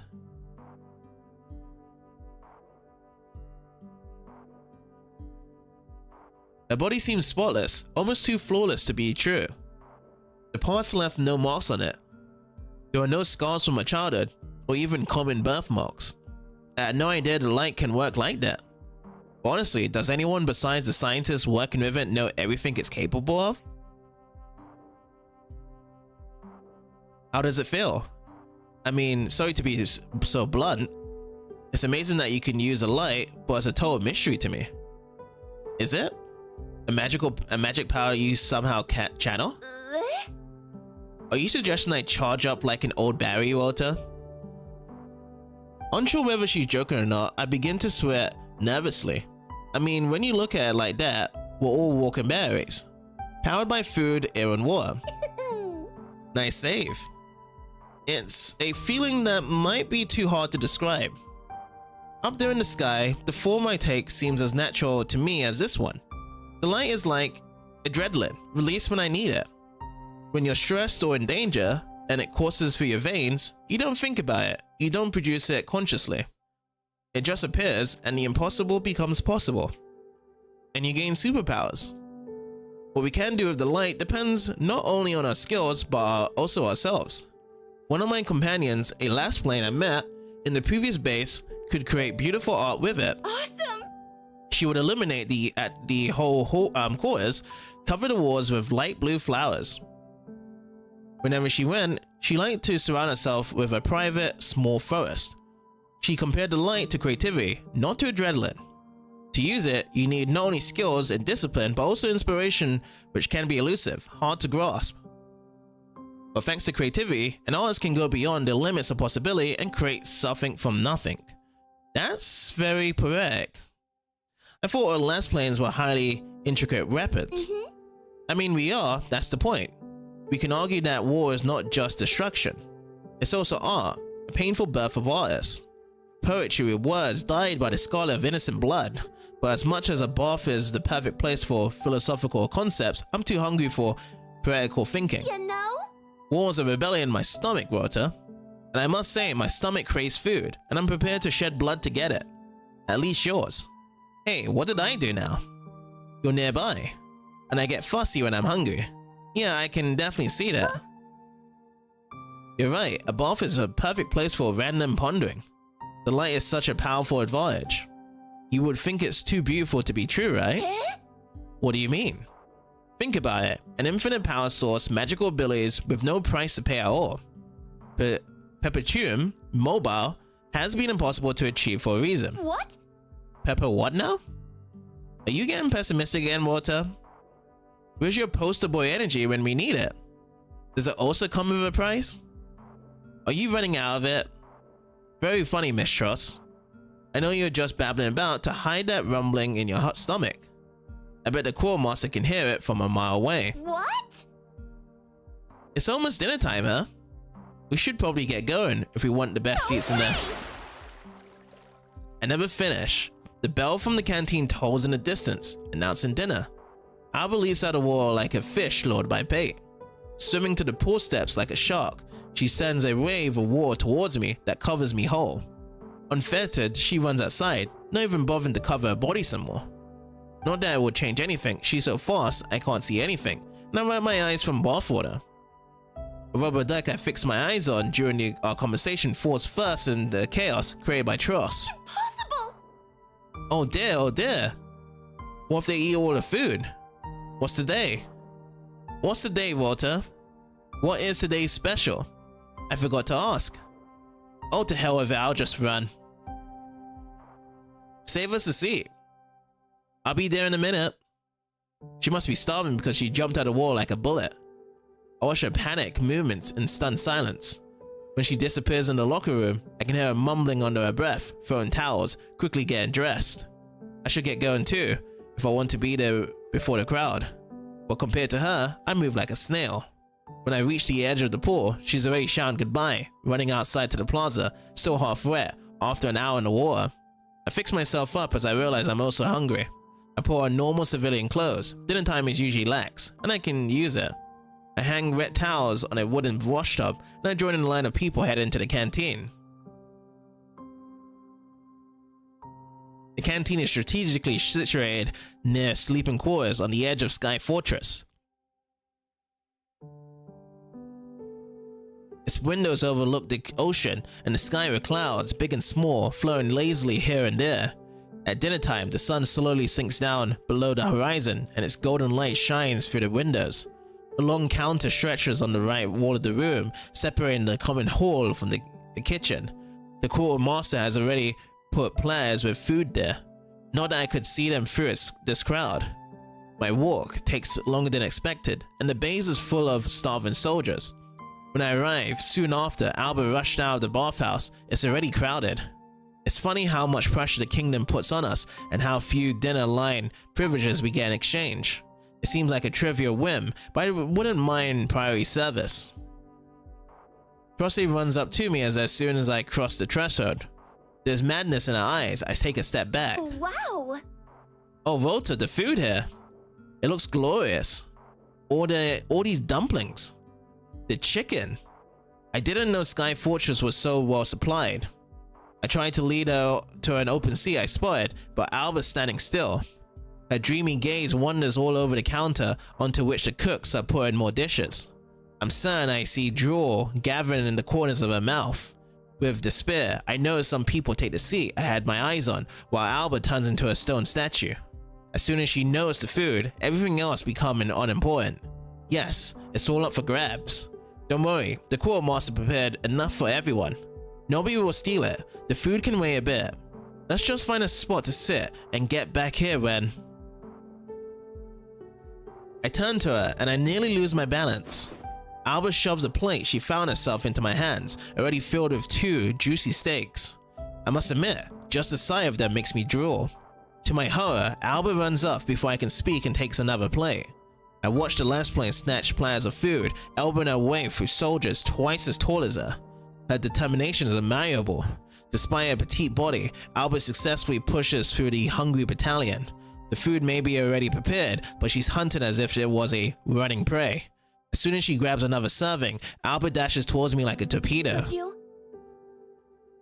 Oh my goodness, but... The pile of rice on another plate looks enough for 4 people. She pushes one more serving to my hands and moves away, only to return with a large bowl of soup a moment later. I have my hands full, so I hold the plates close to my chest, balancing them the best I can. How Ray is capable of that? I feel like I'm going to drop everything to the floor any second now. Besides, has she been starving for a week? How long was she in transit to Sky Fortress? A month? Oh, wow, you must be hungry. That's a whole lot of food. It's rude to comment on the amount of food she wants to eat, but I can't stop myself. She seems unmoved by my remark and gets back to hunting as if she didn't hear it. Hey! I can only watch her maneuver in the crowd.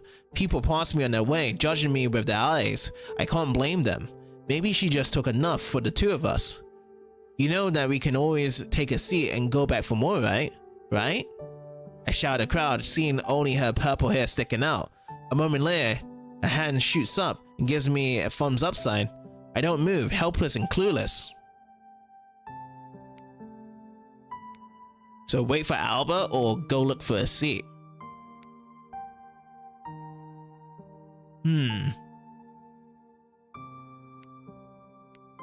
Let's wait for Alba. Wait for Alba.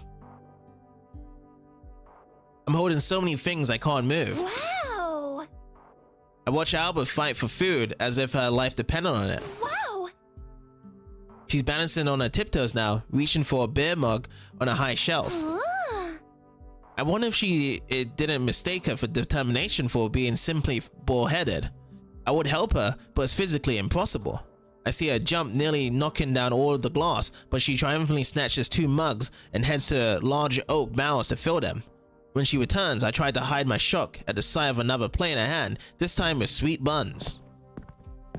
Luck is in my favor. A seat next to me opens up. Trying to avoid curious looks from people around, I just sit down, burning with embarrassment. Awesome! This looks delicious. Why is dinner served so late? It's a crime. I had to wait the whole day. I placed a pile of food on the table and collapsed on a wooden bench with relief. I was so focused on this entire operation, I didn't even ask what else she bought. Instead, I watch her reach for sweet buns. Although surrounded by food, she doesn't gulp it down but enjoys every bite. I scoop my beer mugs closer. The line to the food counter is now so long that I lost my appetite. Maybe when she's done eating, I'll ask Albert to hunt something for me with her strong elbows and inconspicuous height. For now, I sip my beer, watching her feast on the buns. Maybe it's the secret to keeping her in a good mood. A life and death battle for sweet bread. You've got quite an appetite, huh? All these people probably thought this amount of food would be for both of us. I do not. Excuse me? She looks annoyed by the question, but keeps eating. The world could fall down around us and it would not stop her from devouring the buns. Well, at least now I know her real priorities. I probably need to eat more than you do, Rota. Using the light is the most energy draining task ever. Lassplanes need to consume a lot of calories to be able to utilize it efficiently. Otherwise, it just drains us dry. That explains it. Now I feel a tiny bit better about carrying half of the kitchen supply here. And it makes it clear how someone so petite can eat so much. I don't know if I could finish this dinner myself. Everything looks appetizing, but all of it at once. I can only hope that trust will take breaks between the meals. Even a superhuman power must have limits. Are these sweet buns you're inhaling surely the most efficient energy source? I mean, I think something with high amount of protein like steaks could probably... Oh, stop it! Don't be a negative Nancy, Walter. Sweet buns might be empty calories, but you cannot stop me from eating all of these. Albert winks at me and I see an impish sparkle in her eye again. I decide to sip my beer in silence. It's better this way, at least for me. You know? I love sweet buns. My nana used to bake them every time I came home from school. They were my welcome home gift, and I really cherish these memories. She also baked them whenever I felt sad or afraid. She said there's nothing in life that a good sweet bun can't fix. I look at her with some disbelief. It's nice that she shared the story with me, but I don't know if I'll ever get used to seeing a powerful Lassplane talking about sweet buns with a dreamy look on her face. We all have our priors in life. For Alba, the important thing is food. Buns are a memory for her, not just an empty whim. Well, you're in luck then. I bet we can ask the quartermaster to bake them tomorrow as well. I'm sure he'll do it for you. She looks surprised for some reason, as if she didn't already use her position to take my cause for herself. Seriously? You really think so? Could you ask him for me, Walter? Yeah, sure, I'll ask him for you. And just like that, Alba brightens up. Uneasiness vanishes from her violet eyes. The hands she clenches so often are relaxed now. Sipping my beer, I watch her move from sweet buns to both steaks. I must admit, this girl has an appetite like a large soldier. My hope that she bore it for the two of us therefore in vain. As she consumes her food at an increasing speed, a cold breeze flows through the window, hitting my cheeks. The world outside the window catches my attention. The sun is setting, painting the sky in pink hues. Far in the distance, I can see occasional rails of energy in the air. The veil graciously shows itself to me. What do you think is out there? A question startles me, cutting through the silence. When I look at her, I know she's watching the horizon too. Not that it stops her from eating. She holds a chicken leg next to her mouth and keeps chewing. My jaw would hurl at this point. But like a gentleman I am, I don't comment on it. The rest of the world, I guess. A groundbreaking response, thank you. Well, what do you want to know? Everything. Actually? I heard so little about it. I try to remember what I learned from history books at school. I don't know if there's much to tell. There are countries, as you probably know. Our largest neighbor is the Persian Empire. Aside from that, I imagine it's different from our country. How so? Because they have northern lights. Because they don't have the light. The discovery of the light on our island turned our poor country into a force to be reckoned with. The rest of the world has been industrialized for a long time already. I heard it's dirty there. It's a rather vivid image when I look at her lips stained with hot sauce. I clear my throat, suppressing a laugh. Their technology depends on different resources such as coal. Their engines emit fumes which pollute the environment. To create these engines, they have factories in many towns, and they, in turn, contaminate rivers. That's why our island didn't amount to much over 100 years ago. We don't have fossil fuels or resources to drive the global economy, and that's why the light is so precious. It's an infinite source of energy, not to mention its magical properties. The rest of the world would love to put their hands on it, even if it's swallowing our island whole in the process. But that's so sad. They polluted their lands. Wouldn't the light help them the way it helped us? Discussing global politics over roasted chicken isn't something I expected tonight, but watching Trust devour the food with such dedication feels like an accurate metaphor. You took the sweet buns and the steak, but you still reached for the chicken, right? Excuse me? I'm just saying the Empire is greedy. According to the books, their territory is over 10 times as large as our island. Even if we gave them half of our resources, they would need more one day. Unacceptable. I don't like this comparison. Unfortunately, these poor ribs you bought don't have the veil for protection. Oh, you! No comment. and I'll eat these ribs. I try to strive for laugh. As a result, I only choke on my beer and Trust laughs out loud. Today was a roller coaster of emotions, but the bathhouse regenerated my tired muscles. Now I feel blissful. Our companions join us soon, eager to meet the famous Lassplane who arrived at the base. It gets dark before we leave the canteen, head into our separate quarters. I fall asleep, tired from all of the emotions and drowsy from the beer. The sounds of people rattling around in the quarters wake me from a shallow sleep. I don't mind. I don't usually sleep late in the barracks. While the base is coming to life in the morning sun, I jump from under the quilt to my feet. I didn't sleep much, but I feel well rested like never before. I energetically prepare to leave and take new orders. HQ told us about a mission they have us for today, and I can't focus on anything else. It will be our first real mission, not training or simulation. I'm both excited and anxious. I suspect she feels the same. But as I wander around the base, waiting for Alba, my enthusiasm slowly reigns. Nervousness takes its place. Time flies by, minute after minute, but she's nowhere to be seen. Did she get sick from the amount of food she inhaled last night? The more I think about it, the more I suspect it's a likely scenario. I hesitantly go to her quarters and knock, waiting for an answer. Silence. She couldn't have taken off without me, could she? Alarmed and impatient, I bang on the door one last time and I hear a scream from behind it. When it finally opens, I see the entire quarters in shambles. Sorry! Her bed is a mess, an eyesore in a military base. A nightgown lies on the floor, partially covered by a travel bag. Albert's frantically putting her shoes on, her hair is tousled, eyes still sleepy. I can't believe she's overslept. She mutters apologies, nods agreeing, and runs out, probably to the canteen. Her unfastened shoe buckle clanks loudly. I'm left behind in the middle of this battlefield, too stunned to speak. I was convinced my anxiety was nothing compared to hers. Instead, Trust was sleeping like a baby, and it's already 10 o'clock. In a way, I'm impressed by that, but I also wonder if she would sleep through the war if nobody woke her up on time. Good point. Following her, I return to the canteen. She's running rampant at the counter, so I look for a seat. When I sit down, I realize the staff behind the counter looks different. But when I study the clouds of steam and a chef's hat sticking out from it, maybe my eyes are just tired. Strong coffee first, anomalies later. It can wait. I'm sipping the beer drink out of habit, watching the clouds move lazily in the sky. Waiting for Alba, I'm enjoying the morning. It's cold like all mornings in Sky Fortress, but I like it. Even though the weather is awful today, a thick layer of clouds covers the grey sky. Finishing my cup slowly, I notice Kitchen help returning to the counter, bustling around. I didn't know the quartermaster hired someone new, but something is wrong. The new employee gleams in the sun. What the? A drone, an actual drone, emerges from the cloud of steam, flying and taking care of the plates. I blink. Then again, am I dreaming? Am I seeing things? Or losing my mind?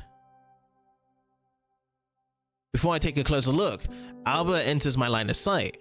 Her hair is neatly combed, all buckles fastened, as if this morning didn't happen. Well fed and satisfied, she greets me with a smile. Still smiling, takes my cup of coffee for herself. Thank you. I watch her face fall after the first sip. The quartermaster shows no mercy to the soldiers when it comes to coffee. Appalled, she takes me back my cup. I'm sorry, but it's disgusting. And I'm sorry for being late. I'm amazed you managed to sleep in. Did you see the new kitchen helper behind the counter? The one with a hat? What helper? Oh, you mean my friend? Your friend? I look at her expectantly, but she smiles innocently. If she didn't avoid my gaze, I would believe it. Alba, you've got to tell me. Well, remember the old drones we took out yesterday? You know, these old things that have no use for the kingdom anymore? Yeah? Well... I couldn't sleep yesterday, so I went for a walk around Sky Fortress. Surely not because you ate too much. I enjoy my life, so I don't say out loud. I found a few of them around the base, and what do you know, some of them are still in pretty good condition. I don't like where you're going with this. Shh. Actually, I found one that was working just fine, and the poor thing was racing away with nothing I do. So as a model soldier, and first and foremost a model citizen, I decided to put it to good use to serve our king. You know, one last time instead of going to the junkyard. Did you put him in the kitchen? Did you give him a hat, Alba? Oh, stop it! I did not, but the staff loved him so much they probably did. He's a loyal kitchen helper, and the quartermaster appreciates the help. I heard he's really good at doing dishes and smuggling food out of the kitchen for you, I bet. I know you got an angle. I absolutely do not. I bet you programmed it to steal food. I think it's not the time for such heinous accusations. We should discuss our first mission, Walter. You're focusing on the wrong thing. And we're already late. What? Because of your late night operation, Miss Truss? All right! So what's our first assignment? I cleared my throat, struggling to collect my thoughts after the sudden change of topic. It's unbelievable that Alba spent the night preparing some drone for kitchen work. How did she do that? And why? No wonder she overslept. I focused on the orders I got from HQ this morning. Nothing too crazy. They found some mines out in the field, not that far from the northern outpost. Probably another batch of old drones that the kingdom decommissioned. So another day in the junkyard for us? Oh, Walter, you shouldn't have. Maybe we'll find you another drone spy to send off to the kitchen. My friend is not a spy. This one could sneak out beer instead of sweet bread. For legal reasons, I need to say I didn't convince the drone to steal any sweet buns from the kitchen. Yeah, right. I want my cut for helping you, Alba. What? Oh, fine. We'll be business partners then. So partners in crime? Partners in crime. Sounds good. I take the hand she holds out to me. I squeeze it lightly. The moment drags until Alba shakes my hand vigorously, turning the gesture into a joke. Now we've got a job to do. Let's go.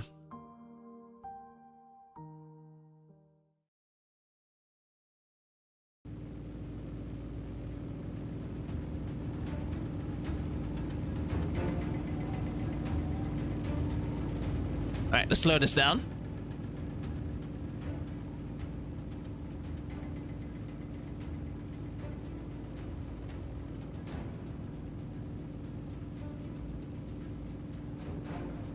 They say that day started like any other. But I remember the feeling I had when I set off on the first mission with Alba. A touch of anxiety grown stronger at the back of my mind as soon as we left the hangar. Alba and I joked about another junkyard, but HQ sent us much farther this time. We passed the rush towers one after another, flying closer to the borders of our territory marked by the veil. You know? You're awfully quiet. What's on your mind? Is it about the drone smuggling? Cause I swear, I'm just thinking. That's it? I'm just thinking about joining a hypothetical syndicate of sweet bun drone smugglers. Oh, come on. It'll be fun. We've got better things to focus on right now.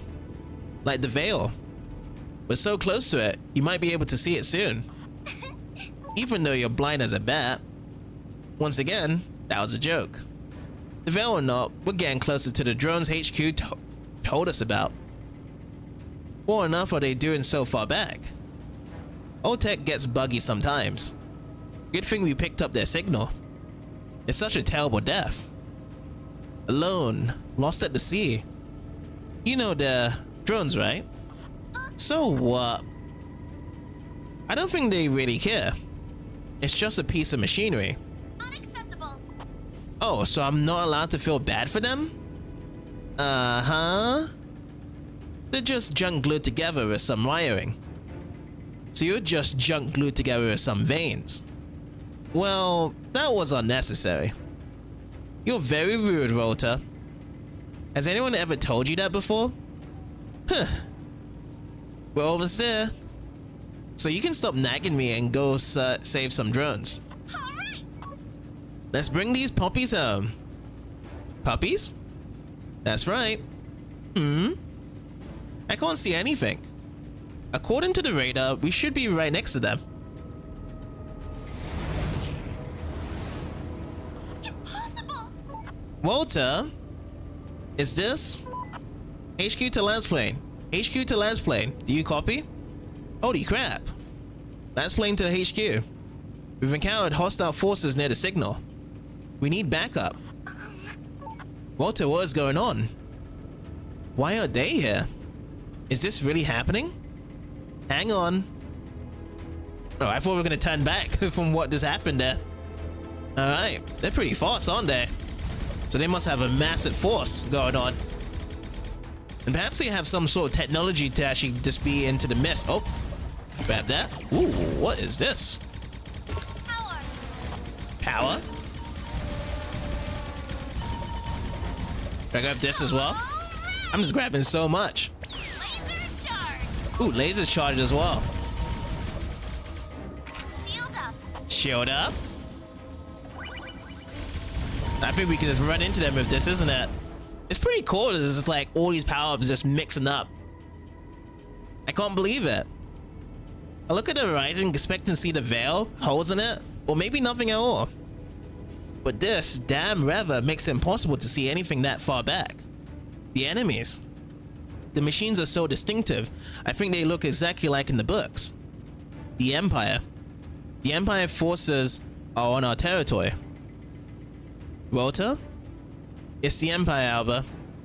They breached the veil. What? What? What do you mean? How? We need backup. And we need to get the hell out of here.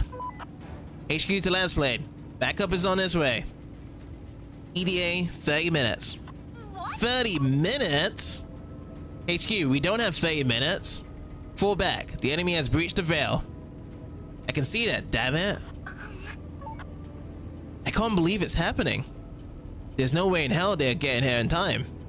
We got to take care of this, Alba. How? This is insane. Actually insane. We trained for this. We can do this. Okay. Are you ready? I am if you are. Let's give this a shot, Dad. That's gonna be the first one of giving it a shot. Lovely. Faster than the wind. Oh boy, I can't even shoot here. I got the wrong one. Oh, it's because I'm pressing the wrong button, that's why. Okay. Go, go, go!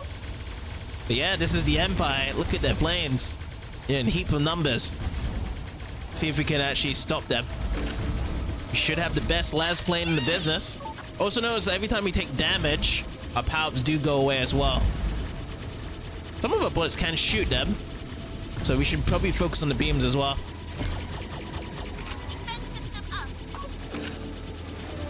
Defense Defense system up. up. Laser charge.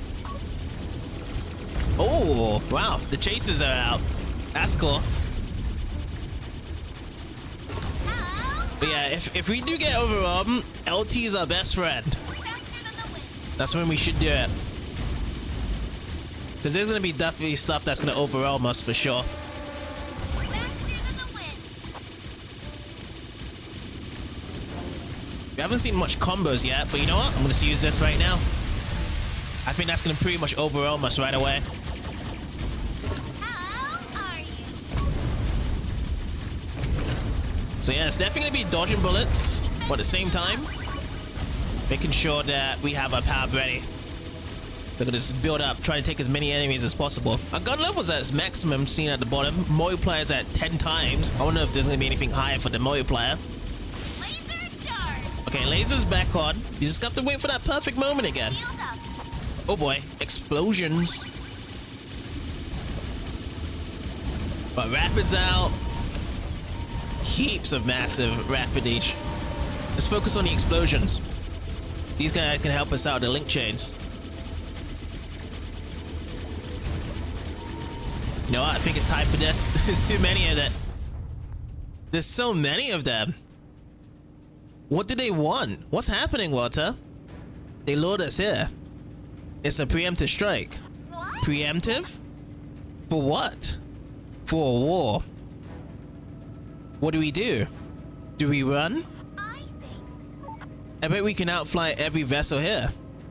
Did they destroy the veil? Why isn't it protecting us? I wish I had the answers for you, Alba. But right now, all I know is that we cannot run. We have to stop them before they reach the island. Or before they reach Sky Fortress. I'm worried if our firepower will be enough. Don't worry, we've got this. I would never let anything bad happen to these rings of yours. Now is not the time for this. And seriously? What am I? A fairy with cute little rings? Cute rings or not, gotta stop them. Faster than the wind. That's what was decided of. Alright, let's build up our thing again. Let's go. Let's go. Alright, let's get these explosions out. Nice.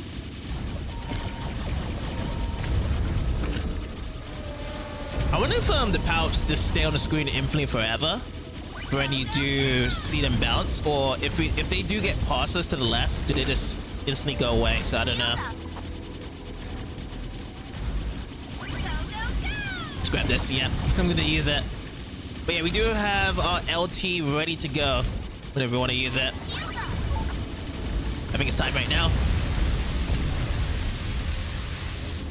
You know, I'm gonna probably have to describe that more of a special beam cannon type of sensation that we just got there. Oh, this one's a big one. It's very chunky. Mini boss time there. Oopsie, I lost it. So yeah, I lost some health. Multiply has gone down. We need to grab some more. Shield up. Laser charge. Alright, lasers in. Hello, little one. Okay, hold it, hold it. And let's activate now. Oh, there was no one on the screen that time. I have noticed that we haven't got any health yet. That's interesting. Get back here. So we gotta watch out. Let's go have a shot again.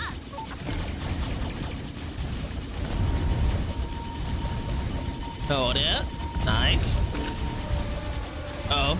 Oh, is that backup? Or is that our attacks?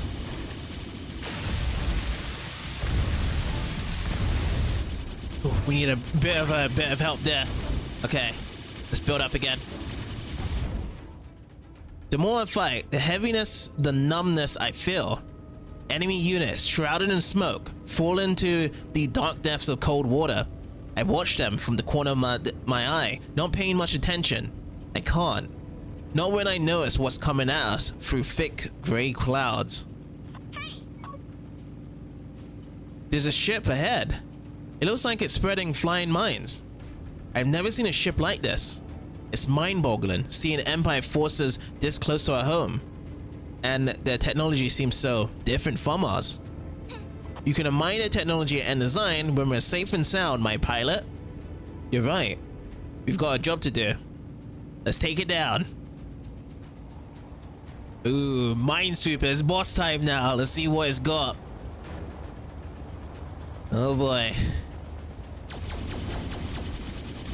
Okay, so the main part is on its center. Okie dokie. Grab the shield right away. Laser charge. Lasers on. Should we just hold it until the right moment we can put it down? Or should we use it right away? See how it goes. Oh, it's backing up now. We'll make sure that these explosions don't come near us. Oh, something's coming behind us. Whoa, what was that? Faster than the wind. I think it's time for it. It's time. Time to use it. How are you? Bam, there we go. Yeah, it must be the explosions from these little guys that's doing it. Holy crap! Lassplane to HQ. We have taken down an enemy squadron. There should be no more flying mines in this area. In fact, I don't see any more hostile ships in the area. Great work, Lassplane team. Return to the base as soon as possible. Roger that. Is the veil still there? I don't know, Alba. Can you see it? I can't see anything in this fog. I'm confused. Alright, are you okay? It was tough at times. Yes, I think so. I'll be fine when we get back to Sky Fortress. She says so, but deep in my heart, I know it's a lie. I turn away from the horizon, hidden behind a thick layer of clouds. Is the veil there? Did the Empire forces cross it? Did they destroy it? But it should be invincible. The water surface ripples below us. Darkness swallows the hulls of the planes we shot down. And the people inside. We head for Sky Fortress. It's as if Alba were racing forward without my help. I can feel her restlessness, a stream of thoughts I can't decipher. We thought we were invulnerable, that the world from outside the veil can't reach us. Today was supposed to be a routine mission, a thrill of our first flight, but it was a baptism of fire instead. We returned to Sky Fortress victorious, but my heart is racing. Today changed everything. It changed our lives forever. Yeah, we were pretty close to getting that third medal. It was only 300 away. Wow. But it was so close. That was our first ever mission, and it was a good one as well. Just to have a feel of just collecting those power-ups, seeing the aspect change in front of our eyes, and having a big special beam cannon fired whenever you can.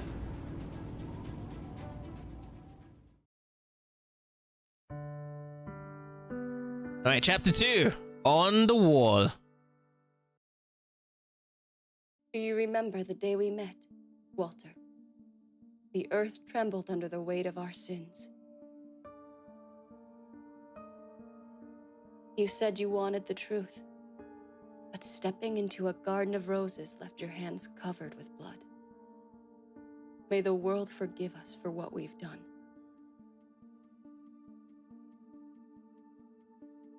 There's no redemption for thieves, but with you, I finally felt free.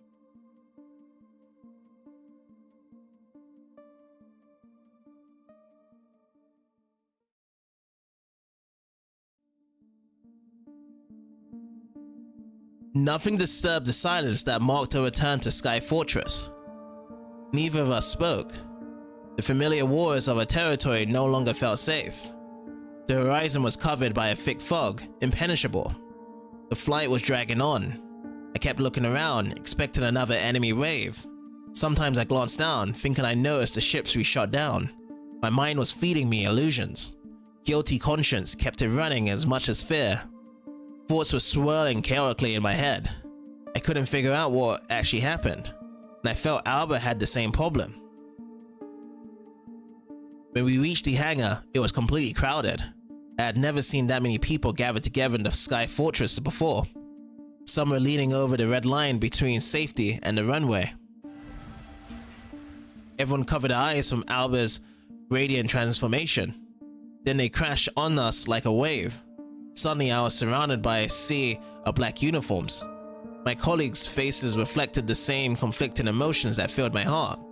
Their voices shook from anger at the audacity of the enemy who dared to attack us. But it was fear that filled their eyes.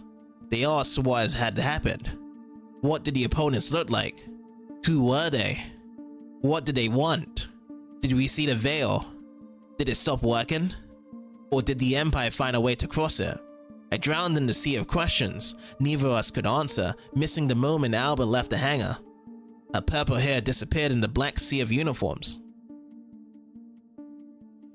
When I managed to get out, she wasn't nearby.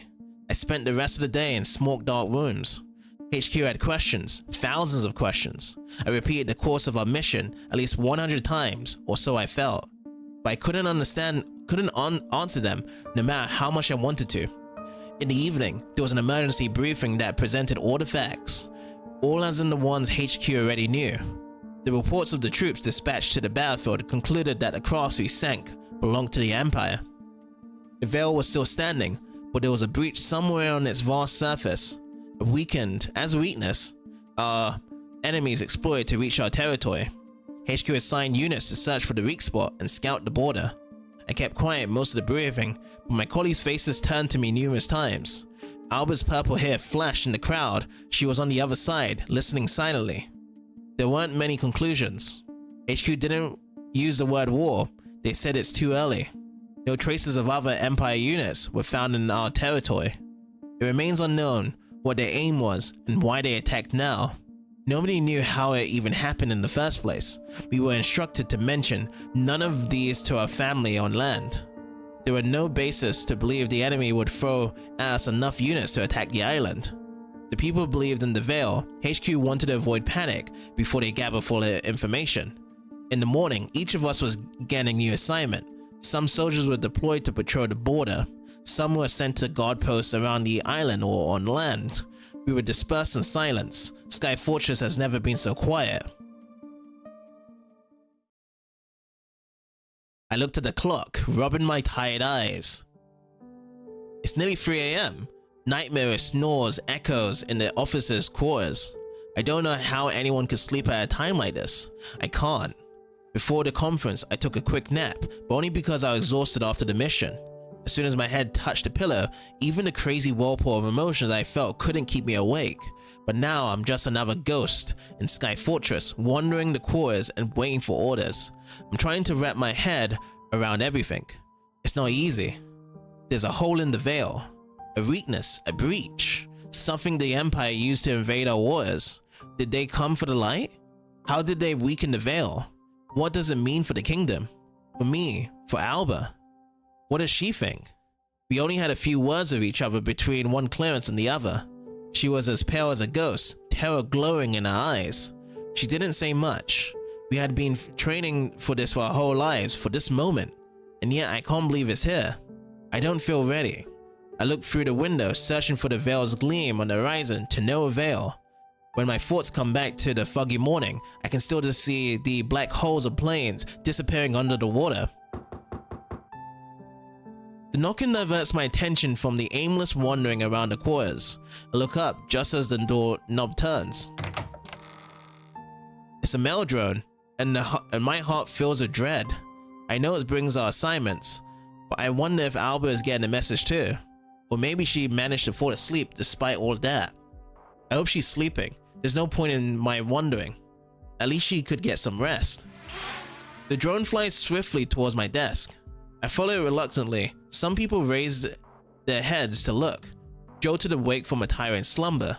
I move to the desk, reaching out to take a package of orders from the drone. Ignoring me, it draws out an armful of mail from its lair compartment and drops them from a meter up with zero respect. A pile of documents explodes in the air, flowing toward the ground in circles. I curse under my breath, automatically rushing to catch the papers. I hope nobody heard that. The drone turns to me, satisfied with a job not so well done, and goes away, heading to make another victim miserable. I swear these machines hate me. They only love Alba. Picking up the documents, I notice our assignment and Angeli straighten. Damn it. My head hits the desk so loud that even the snoring stops. Seeing the orders make me ignore the pain though. I pick them up and freeze on my knees, forgetting about the world. HQ predicts that the Veil's breach is somewhere up in the north. The units we faced were probably scouts. The army is in a state of alert. The next attack can come anytime or not at all. I scan the contents of the documents. They are sending us to a village called Azuria. Never heard of it. I frantically collect the documents and sit down on my chair to grab a map. Studying the island, I search for Azuria in the north, but I can't find it. Frustrated, I move my eyes towards the center. The map is detailed, but Valencia is small. Are they sending us up close to the capital? Minutes pass in silence. I hear a few companions move behind my back. They bend over the desk, also looking for the places they are deployed to. There it is! Azuria, I frowned involuntarily. It's the southernmost village on the island. The south? Why they're sending us south, they expect the enemy to strike from the north. Did the Empire have a chance to get so far? Did we miss some units? I stare at the map, waiting for it to make sense now, but nothing happens. Out of the corner of my eye, I watch my colleagues search for their destinations as well. Some of them are going to military bases all around Valencia, some to watchtowers near the border. The others were ordered to patrol a section of the Veil and search for a hole. They discuss their assignments, but I keep quiet, hunched over the map. I feel like their orders make more sense than ours. I stubbornly stare at the southern border. Zero is just a regular village. It doesn't seem to have anything valuable. They have nothing to offer to the enemy. If I were the Empire aiming for war on the light, I would choose a different target. Why would I attack a small village? How many people can live there? 1,000? I thought Alba was the most precious unit in the Sky Fortress, together with me, her pilot. One would expect we would be deployed to the most important place on the map, not to a middle of nowhere. Especially when we're the only ones who fought the Empire so far. We know we can stop them. Well, at least Alba will catch a break. I noticed that she was quite shaken. As if led by subconsciousness, my gaze falls on her name on another piece of paper, still on the desk. Everyone else has already picked up their orders. Why is it here? It should be sent to a different place. To the quarters that used to be mine. I picked it up. It's small, a little crumpled, written in Alba's elegant handwriting. I immediately noticed it's not a document from HQ. Can we meet? The place from the first day. Now, please? I look at the clock. It's nearly 3:30 AM. She must have gotten the assignment. I skim the map looking at the unassigned dot called Exoria. It's the middle of the night. Sky Fortress is asleep. We can discuss the assignment later in the morning. She should rest. And so should I. Both of us should be getting ready for tomorrow's departure. I bow my thoughts for a while before listening to my instinct telling me to move. It scratches beneath my skin when I think of going to bed or replying with a letter. Reluctantly ignoring the curious looks of my companions, I sneak out, grabbing a jacket on the way. I know very well what the place from the first day means. It is where I first saw her sitting on the grass, admiring the blue sky. When I reached the glade, I noticed her purple hair even in half light. I've never been here before at this hour. I stop admiring the view. Tiny spots of stars shine on the black sand of night, watching us from above. The moon leans out from behind a line of Sky Fortress buildings, bathing the world in a pale glow. Colorful flowers visible during the day change the glade into a sheet of light and shadow at night. It seems the entire world flipped upside down in the last 24 hours. And yet the base seems peacefully asleep, as if nothing could disturb its tranquility. Noticing me, Alba jumps to her feet. She squirms anxiously as if wordlessly rushing me. She's obviously very nervous. I quicken, automatically hiding my hands in my pockets. The cold attacks my cheeks. At this altitude, it's usually cooler than on the ground, but it's only severe at night. As I get closer, I notice her face. It's sheer terror. Her eyes are wide, lips tightened. She's breathing fast, spasmodically, as if she ran here. About time. Finally. What took you so long? Hey, I came here as soon as I could. I saw you run for the bear yesterday. You're not usually that slow, Water. I feel remorse at the sight of her shaking. Maybe I really could have been fast if I noticed her message earlier. Instead of studying the map stubbornly, as if it could answer some of my 1,000 questions. Is everything okay? Are you cold? Do you need a jacket? No, Nothing is okay. We've got to... I have to... Tears glisten in her eyes in the moonlight, but they don't fall. She doesn't let them. She's holding up, barely. I've never seen her like that. Even in the morning, when we return from the battlefield shocked and terrified, Alba doesn't behave this way. The sigh of her distress tears my heart in two. My instincts tell me to reach for her, calm her down, but embarrassment quickly stops me in my tracks. Did I notice a piece of paper in her fist? I don't need to ask, the assignment from HQ. She got orders just like me. Did you get the orders? Our assignment. Yeah, just a few minutes ago. They suspect the enemy will hit from the north. I was about to... I see. Of course you got them. Why did I ask? They're sending us south, but I can't go south. We need to. We have to move. We can't stand still. I can't be here right now. I have to go, Walter. I have to. Hey, slow down a bit. I can't be here, Walter. I have to do something. I have to be there. Could you? You have to help me, please. I don't know what to do. I just can't be here now. What happened? Breathe and tell me what's going on. I'm getting worried. She shakes her head, rising it at the sky. I follow her gaze like an idiot, but I don't see anything.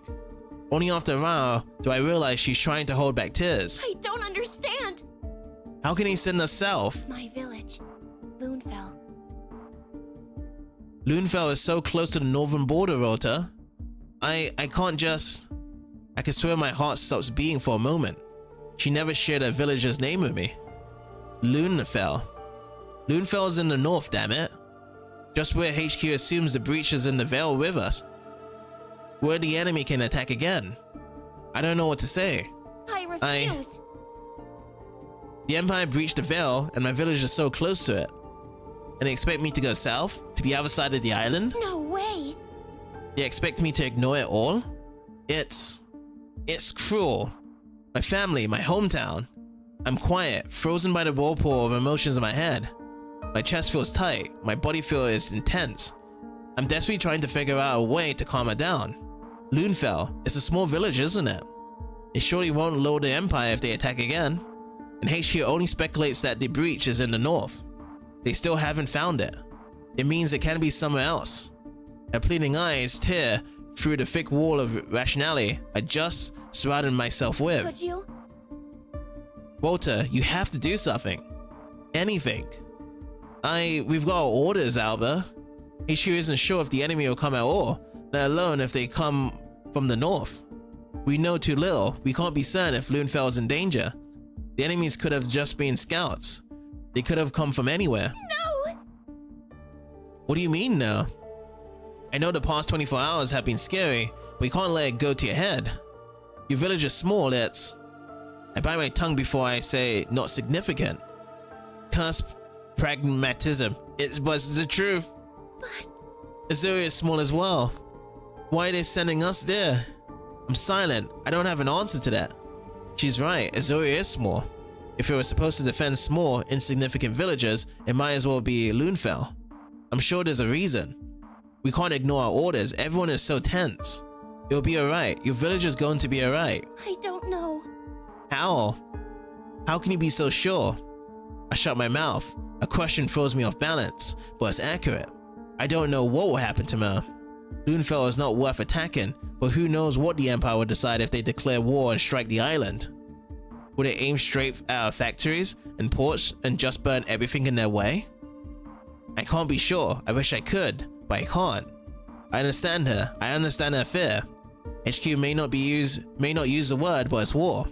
If my family was so close to the front, I don't know if I could sleep. Hell, my family is safe in the capital, and I still can't sleep. Let's say we go there, and then what? HQ specifically ordered us to keep quiet? The last thing we need is panic. Wait! You can't be serious. I know we have our orders. We don't know if they're actually in danger.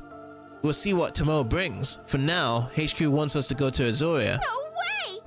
Oh, so I'm supposed to protect some random village I've never been to because you're sure my home is going to be okay? Is that what you're saying, Walter? I frown, seeing disbelief and fury on her face. I immediately regret my words. Just one look at disappointment in her eyes, and I wish for the ground to swallow me up. If I were her, I wouldn't be able to leave for the other side of the island. Knowing my home and family could be so close to danger. If the breach was in the south, why did the Empire bother to fly around and attack from the north? The hole must be where they expect it to be, and it means Lunefell is on the way. I felt a lump growing in my throat. Trust's eyes spark in the darkness, her lips forming one word she doesn't even have to say out loud. I notice it. Please. Damn it. Are we really going to do this? Disregard our orders and go to Lunefell? Do you know what's going to happen if we do that? No, I don't want you to get into trouble, Rota. But I can't go south. I can't. It's like my entire body screams I should be in Lunefell now, not here. I can't just risk my life for my family and not tell them about the danger. I need to make sure they're okay. Tell them to evacuate. Silence. Since the enemy breached the veil, the silence between us has been stretching like an eternity. My heart is racing like I just went for a run. This is not how the military works. We can't change our assignments to protect our loved ones. But I can't say no to her. Alba isn't just a soldier, she's my partner. I don't know if it could make her ignore Lunefell and go with me to Azuria. I know that eventually she would listen if I stood my ground, but forcing her to do this would break my heart. Eh? Fine. In the morning, I put a request to HQ to change our assignment to the north. What if they say no? The tension makes my jaw clench, so tight that my teeth hurt. Well, I suppose the news could get delayed. These damn mail drones are furry as hell. But to be sure, I'll put up my request after we take off. We'll go to Lunefell, Alba. I promise. She exhales with so much force as if she's been holding it for a whole minute. She collapses into herself, her arms falling, back hunching, like uncertainty was the only thing keeping her upright. Fear doesn't leave her face, but her lips curve into a thankful smile. She approaches me, looking ready to jump to my arms, and stops. Thank you. Thank you. It means so much to me, Rota. You have no idea. I smile faintly, well aware that the consequences will bite me in the last layer. Or sooner. But Oh no. It's already been a whole day since the initial attack. I'm a nervous wreck. I just know I shouldn't be here now. What are you suggesting? I feel like every hour counts. Will we have enough time to evacuate citizens? Citizens? I thought we were merely warning your parents. I refuse. It's my home. Do you expect me not to tell anyone that they might die in a brutal attack? They deserve to know the Veil is no longer protecting them. HQ is going to kill us before the Empire gets a chance. Do you understand that? I'm not going to force them to evacuate, but they need to know. And if they choose to move inland, some parts of the village are hard to reach. The sick or elderly might need more time, more assistance. Oh, I'm so worried, Rota. My family, my parents. What do you want us to do? Take off right now? Will we? Could we? I freeze, looking into her shining eyes. Ridiculous. Completely ridiculous. There's no need, Alba. I'm sure we'll get there on time. If we leave in the morning, we should be there by noon. We just have to get up early and... But if we get there now, we'll be there by morning. We'll give them an entire day to pack their belongings and evacuate. I don't think a couple hours will make a significant difference. Your village is very small. We'll easily evacuate everyone in time. Can't you just hold on a little longer? It's going to be okay. We will be there. I'll make sure HQ won't notice until it's too late. I know, but I just have a very bad feeling about this. My instincts have been going wild the whole day. I thought it might have been that weird dish the quartermaster prepared for breakfast. But I think my gut is trying to tell me something important. Are you serious? You've either got a hunch or indigestion.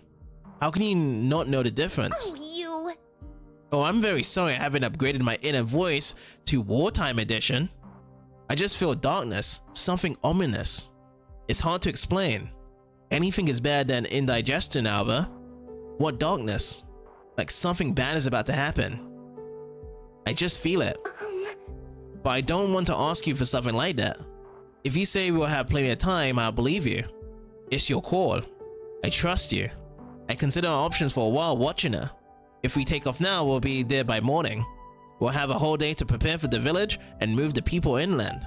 On the other hand, Alba is overreacting a bit. We don't know if Lunefell is in actual danger. The information from HQ isn't confirmed. Nobody knows anything. The only reason to leave right now is our instinct or upset stomach. Trust can get in trouble if we go now just to make it feel better. Hurry and overzeal never end well at war. But I can see how important it is for her. Alright, here's our decision now. Leave right now or leave in the morning. See those puppet dog eyes? Gonna have to leave now. Let's leave now, Chief. Alright, let's go.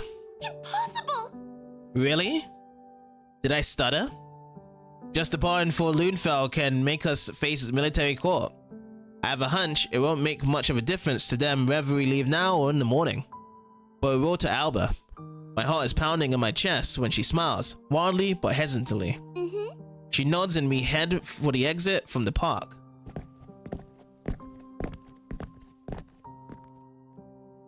I take nothing from my room. She doesn't stop at officers' quarters either. Night watch soldiers are surprised to see us in the hangar. It's easy to convince them and the Lassplane has been assigned to a sudden secret mission. Before we leave, I quickly write a letter and give it to a mail drone. When it's delivered, we'll be far ahead. I'm not under the illusion I'll get away from this.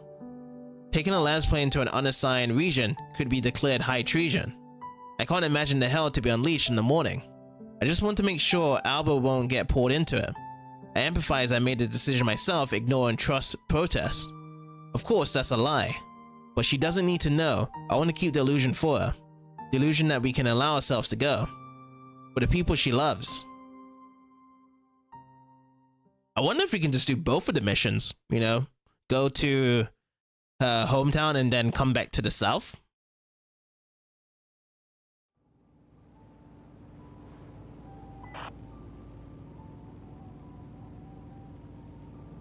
Bzz.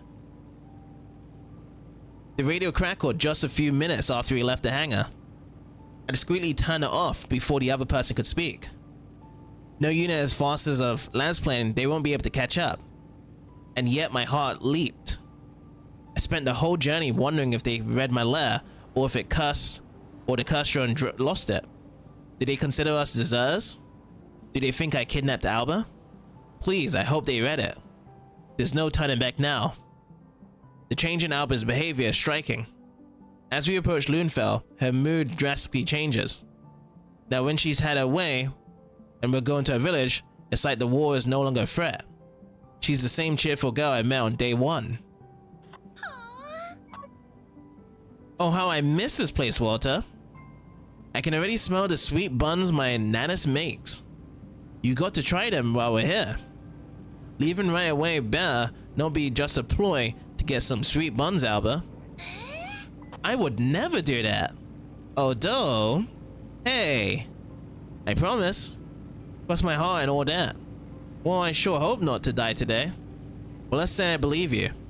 It's still very early. Good, because I don't see a proper place to land. We might circle a bit.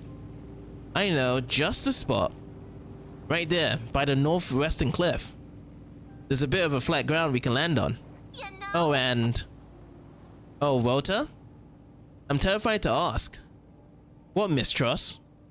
Since we have so much time, do you want to see the goats? Do I have to? Oh, come on. They're not as mean as you think. I sincerely doubt that. They're wonderful creatures, and they love the fresh water from the stream near our landing zone. We still have more time. Let's go.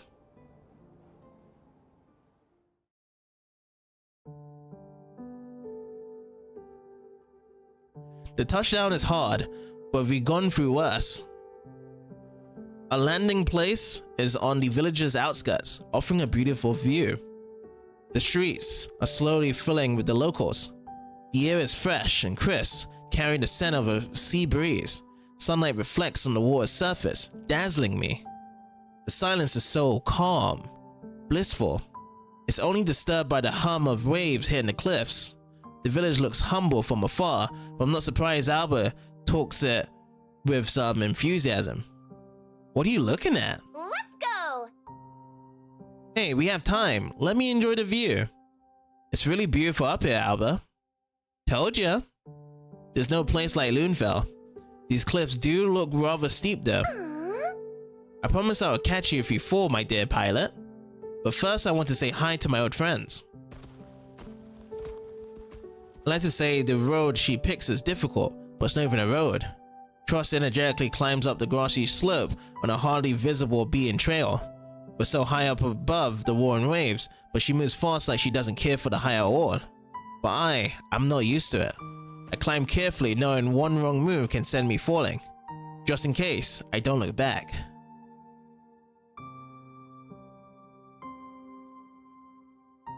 Oh, another gallery unlocked. Here's my hand. Hey! Come on, Walter. You move like a slug. It's easier to focus on the purple hair I'm trying to catch up with. She turns to me seemingly undisturbed by the abyss behind me. The one I don't even want to face. She's nothing like the person who cried in the middle of the night, asking me to discard our orders. Her eyes are shining with energy and joy. The homecoming erases her worries, makes her forget the threat of war looming over our heads. I envy her, but I can't keep up when she climbs. How is she so full of energy? Is it really necessary to run uphill, Alba? What? I'm sorry. I just got too excited. I can believe that. Sometimes I forget I'm dealing with a Lassplane, a powerful war weapon of the kingdom. In the moments like this, Alba seems like an ordinary young girl, excited about everyday life. Only nothing about her is ordinary. When she stops waiting for me, I do my best to breathe normally. There's not a drop of sweat on her forehead, but I feel exhausted, like after running a marathon. Shame. I must have earned her attention before I die of embarrassment. I could just roll down the hill like a barrel, but I'm not sure if sacrificing my bones is worth it. How far is the stream we're looking for? Not far at all. You'll see when we get there. Okay. Did you climb like this when you were like a child? It seems dangerous. I dare not to look back, and a few pebbles slide from under my shoe. My gaze follows them as they rush down toward the edge of the cliff, and my heart leaps to my throat. I'm not sure if this place is suitable for children. Of course not. It's very steep. There's another path leading to the stream directly from the village. It's fairly pleasant, just way longer. Oh, so this just happens to be the more dangerous one. Seems reasonable, totally worth the goats. Yup. Don't be a nag, Walter. I'm just worried for your safety, that's all. Alright! Fear not, we're here.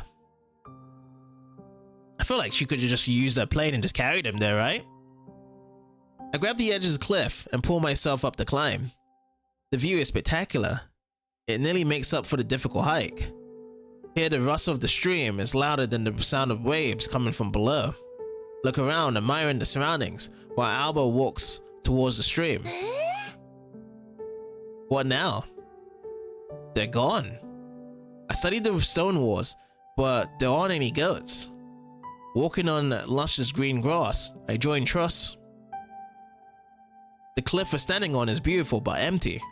I don't hear a buzz of insects, there are no fish in the stream. Even birds circle, not interesting in the area. It's like we're the only living beings here. I glimpse at Alba, disappointment clear on her face. She scowls. Well, we tried. Let's head back to the village. We didn't come back here to look for goats. It's so weird, I remember it was like it was yesterday. This was their spot. It's been almost 10 years. Even goats need a change of scenery. What? Do you think they're on a break? From what? I don't know. Work? What work could these useless creatures possibly perform? Do you think it's lunchtime at their office? Unacceptable. You're ridiculous. Even I know they don't hire goats for office jobs. Get a grip, Walter. You asked. Huh? I watch with amusement as Alba crosses her hands, grumpily eyeing the rocks. No goat comes back from their lunch break to entertain us, or from wherever they are. Not that I want to complain, but I attempt to hide a sigh of relief from Alba. The climb was exhausting. I thought my condition was better. Despite the sea air, I feel weak, like after running for an hour in Sky Fortress, and it wasn't even that high here. I watched a swift stream. Dark water seems murky. It doesn't encourage you to take a sip. Even though I'm used to not seeing birds or insects in Sky Fortress high above the clouds, the stagnation here makes me uneasy. No frogs, no bees, not even a single fly. We're in the bosom of nature, but apart from the rustle of the stream, it's deadly quiet. Let's go, I feel weird. You too? I'm starting to think it's not something I ate yesterday. My intuition is going nuts, I don't like it. And my head hurts. Let's go to the village. You'll feel better once we're at your parents' house. Okay. You're probably right. Cross hesitates, turning back on the stream and heading for a path to the village. When I follow her, the world spins and I nearly lose balance. I hope she didn't notice. Defeated by a simple climb. Pathetic. Thankfully, my strength regenerates as we leave the stream behind. Halfway to the village, I forget about the weakness in my legs. Strange. The village is brimming with life. People rattle around as we wander one of the streets. An aroma of a dish from a nearby inn fills the air. I follow Alba, who points at places and explains what they are as we go along. Loonfell has a small school for local children. We pass a group at a crossroads. They're running, nearly crashing into us. I only notice happiness in their faces and reddened cheeks. Living here must be blissful. calm. Life runs on its own course, slowly, lazily. It's so different from Sky Fortress. Nobody hurries to carry out their orders or attend to a meeting. A few people walk on the street, enjoying the river. Others talk to their neighbors, sitting on benches or chairs in their gardens. Their faces are unlike what I'm used to. The locals are relaxed, smiling. Some of them hum while working in gardens and filleting fish. Since we returned on that fatal grey morning, smiles have been short, supplying Sky Fortress. We walk crossing another alleyway when I spot newspapers standing in front of the houses. The man is holding a copy of a freshly printed newspaper. I notice the headline, "Lies of the Veil. End is near." The vendor calls the locals to buy one, but nobody pays attention to him. Crazily stubborn, he's trying to make the citizens realize the truth. The truth is that the veil won't save them. I stare at the headline, conspiracy theories and their fanatics are common in Velestia. But these theories have never been more real. For a moment I considered buying a paper. I'm curious how close to the truth this man is. Alba's embarrassed face distracts me. Her cheeks are flushed, and she's not looking at me, but somewhere random. She ignores the newspaper vendor.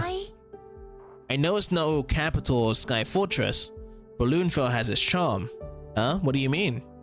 Well, you grew up in a capital, right? I bet you're not used to this. She nods at the houses we pass.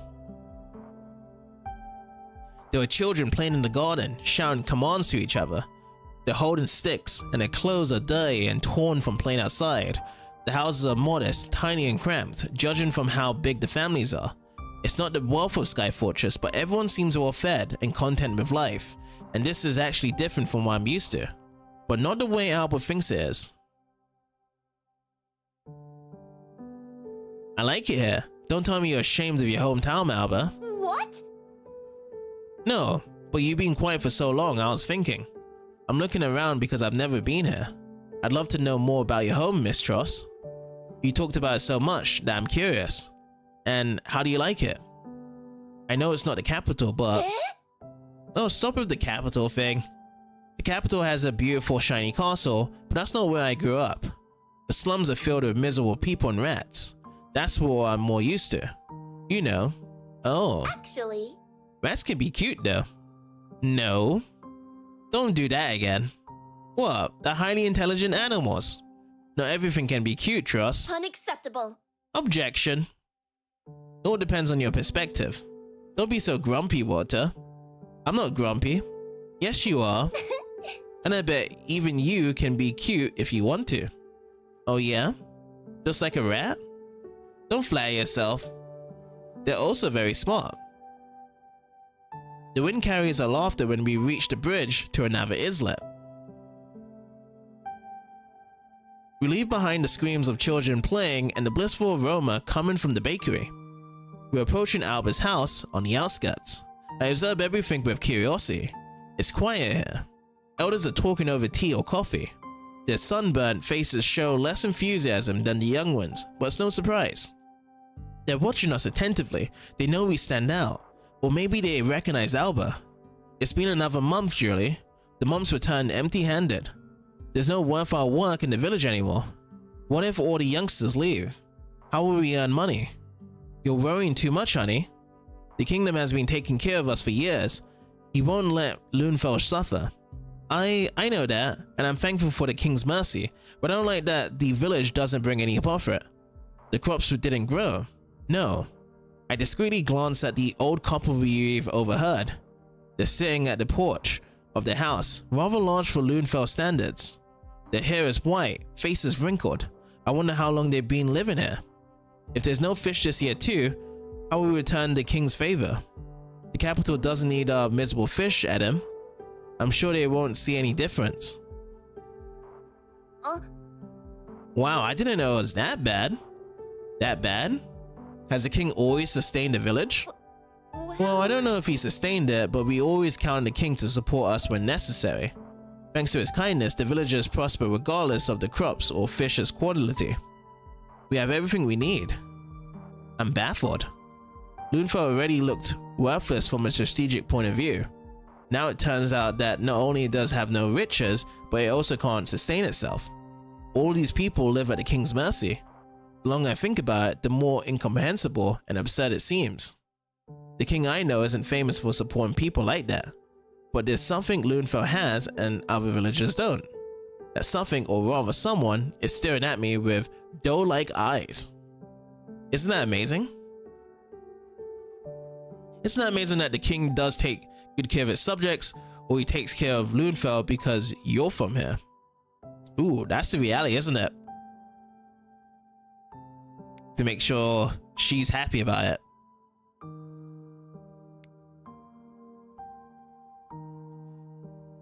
That's an interesting one from this, like the reality one, or just keeping it subtle.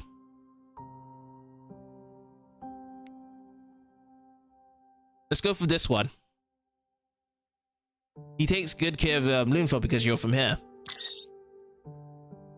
I saw the dark nooks and grannies of the capital. I don't think the king would take care of the poor out of the goodness of his heart. What? What do you mean? Well, take a look around, Alba. What does Lunefell have and what other places don't? Amazing kind of hardworking people? Oh, surely it must be it. Hey, they have you, Alba. Not every kingdom village can pride itself in giving birth to a legendary Lassplane. Do you really think it's connected?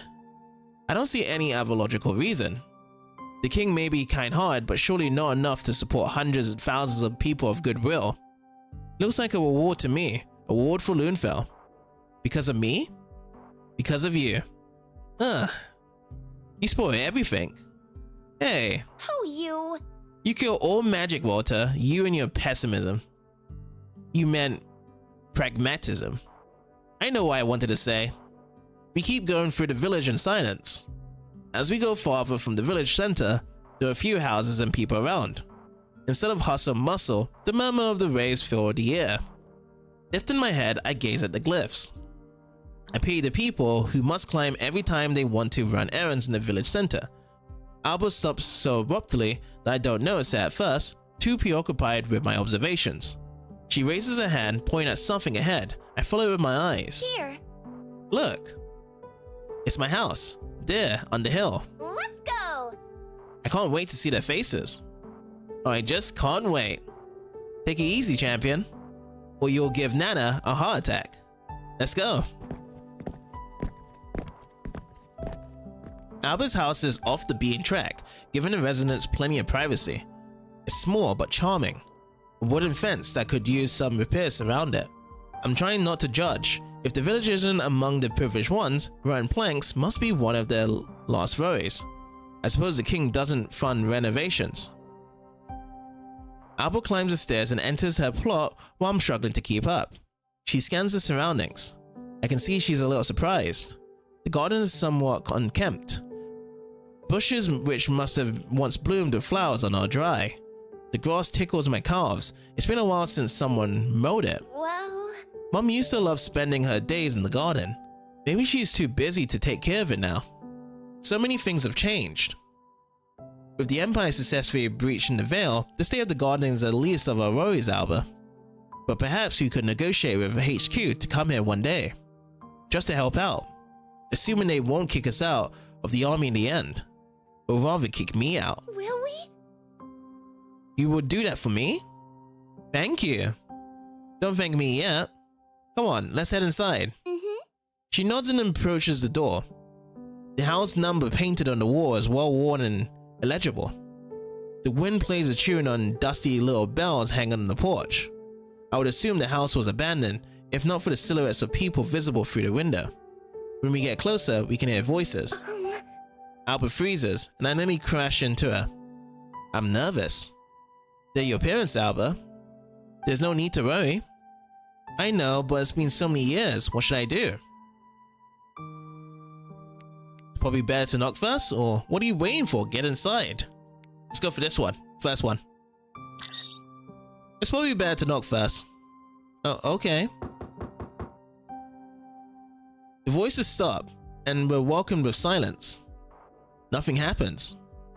We look at each other confused. Then we hear heavy footsteps. The door squeaks when someone pulls the handle to crack it open. An old man faces us. Only a few strands of black are left in his grey hair. His whole face is wrinkled. He looks rather polite. looking at us with a curiosity. His gaze wanders between me and Alba. Truss grins. Yes? Hi. Can I help you? You look like you're travelers, although we don't get many visitors here. Joseph? Who is that? It's me. It's me, I'm home. Oh. And who are you? The man frowns, looking at Alba with embarrassment. The girl's smile disappears. Her eyes hold 1,000 questions waiting to be asked. I watch her, unsure what to do. It's not a reception, I expect, but Alba is shocked. She turns into a stone statue, watching her father's face with an open mouth, not knowing what to do. The man disrupts the tense moment by moving back into the house. He opens the door wider, looking behind his shoulder. Now I can see a large room. There's a kitchen connected to it, from which a short old woman leads out.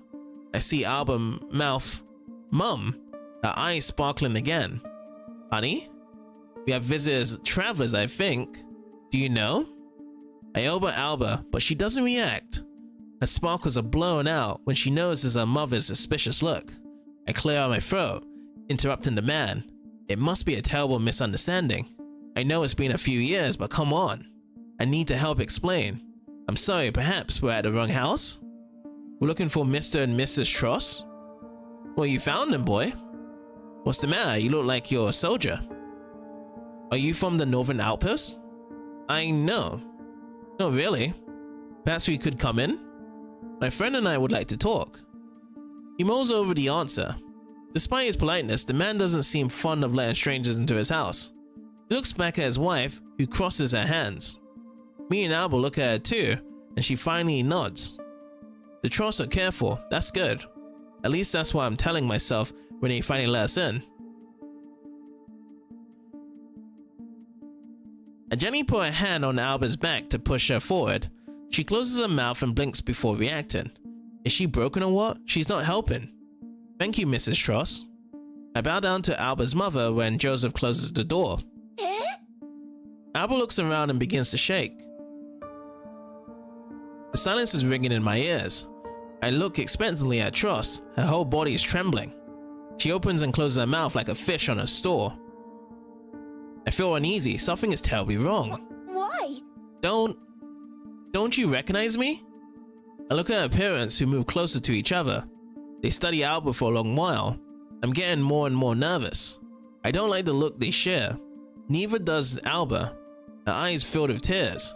It must be a mistake, I'm sorry. I know it's been a long time, but it's me. I'm here now, Dad. So many things happen at once. I hardly register all the details. A flash of pain in the man's eye, an echo of something far away brought to the surface by Truss's words. The woman by his side grimaces. Her jawline shakes. She tightens her lips and frowns. Like Alba said something outrageous, something horrible. Rage embraces her as quickly as if Truss slapped her. I'm sorry, but what were you trying to say, Les? Is this a sick joke? Are you having fun? What? No, I didn't mean to. I didn't mean to upset you. Mom! Don't you dare call me that. I am not your mother. Joseph is definitely not your father. You've got the wrong house, wrong people, or a sick, twisted sense of humor. Who would have come up with something like that?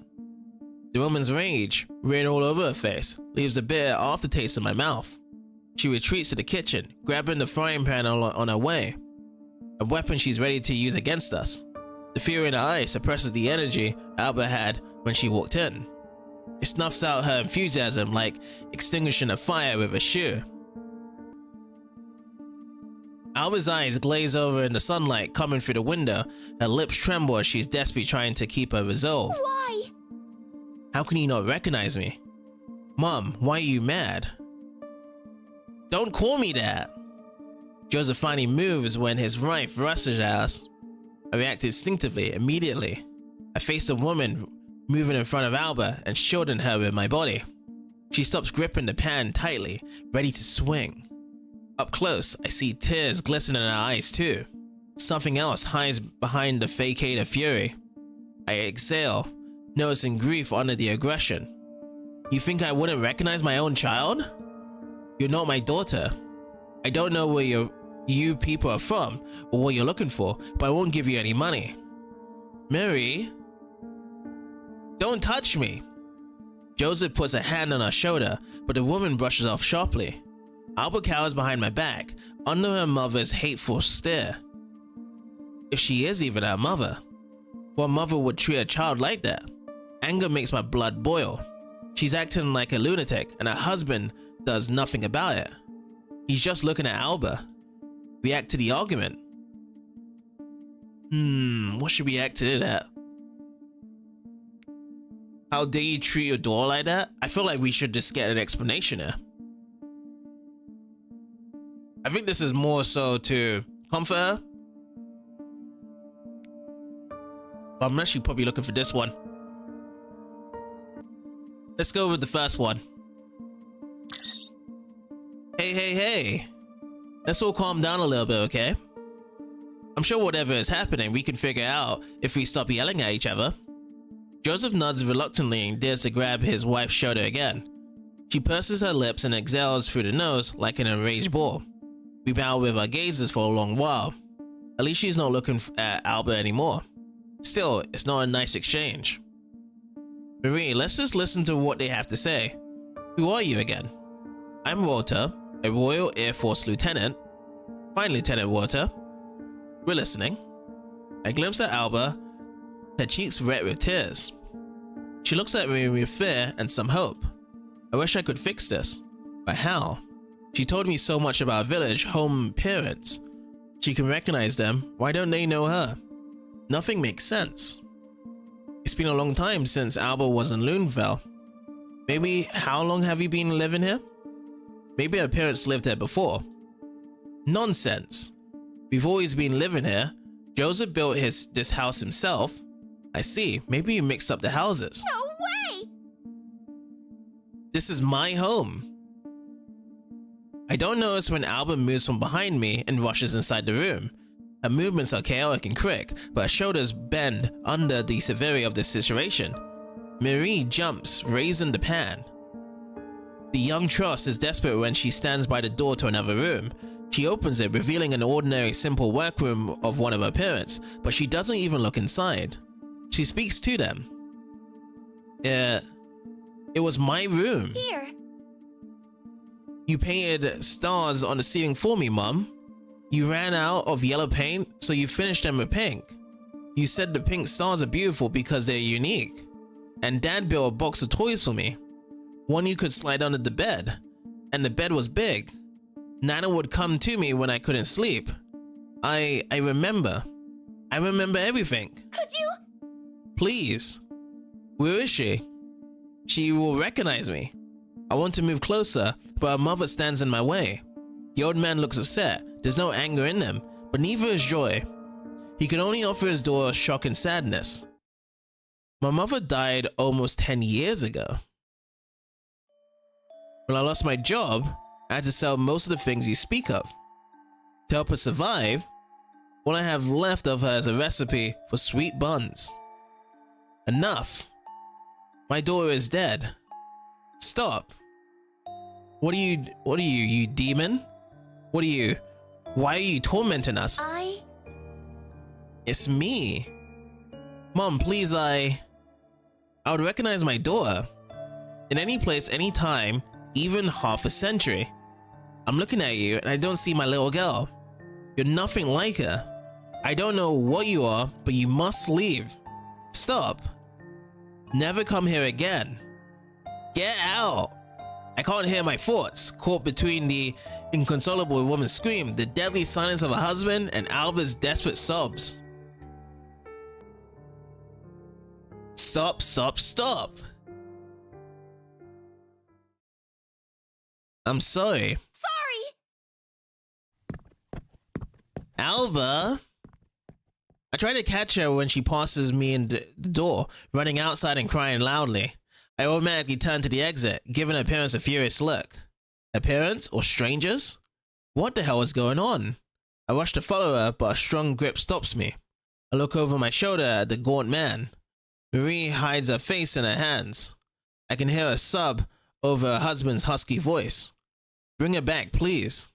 I reluctantly nod, although it's the last thing I want. Not after how they treated Alba. I step outside with delay.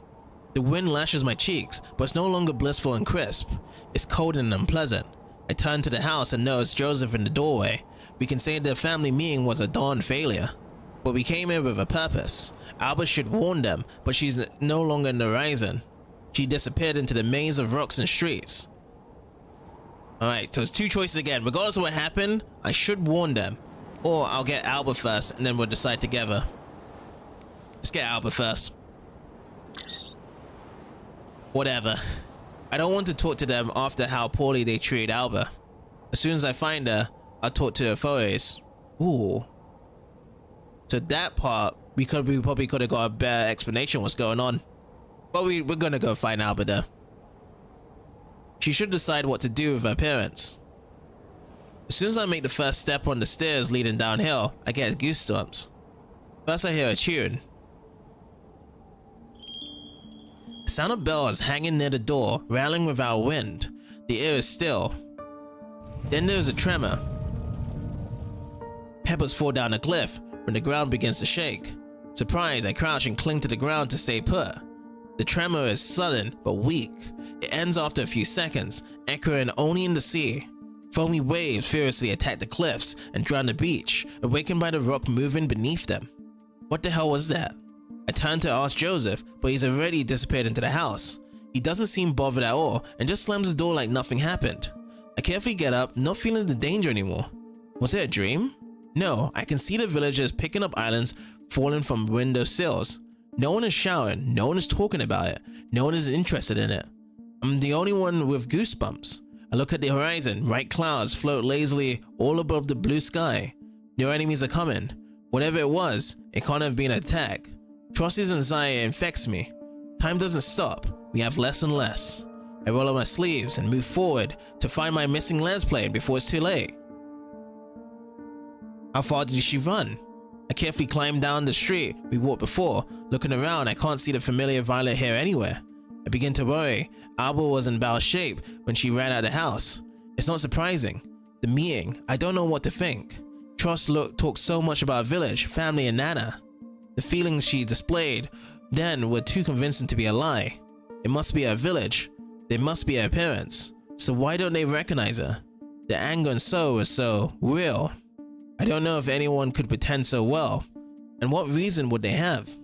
What happened in the last 10 years that made them forget about their daughter? The last 15 minutes caused so much chaos in my mind that I decided to think about it later.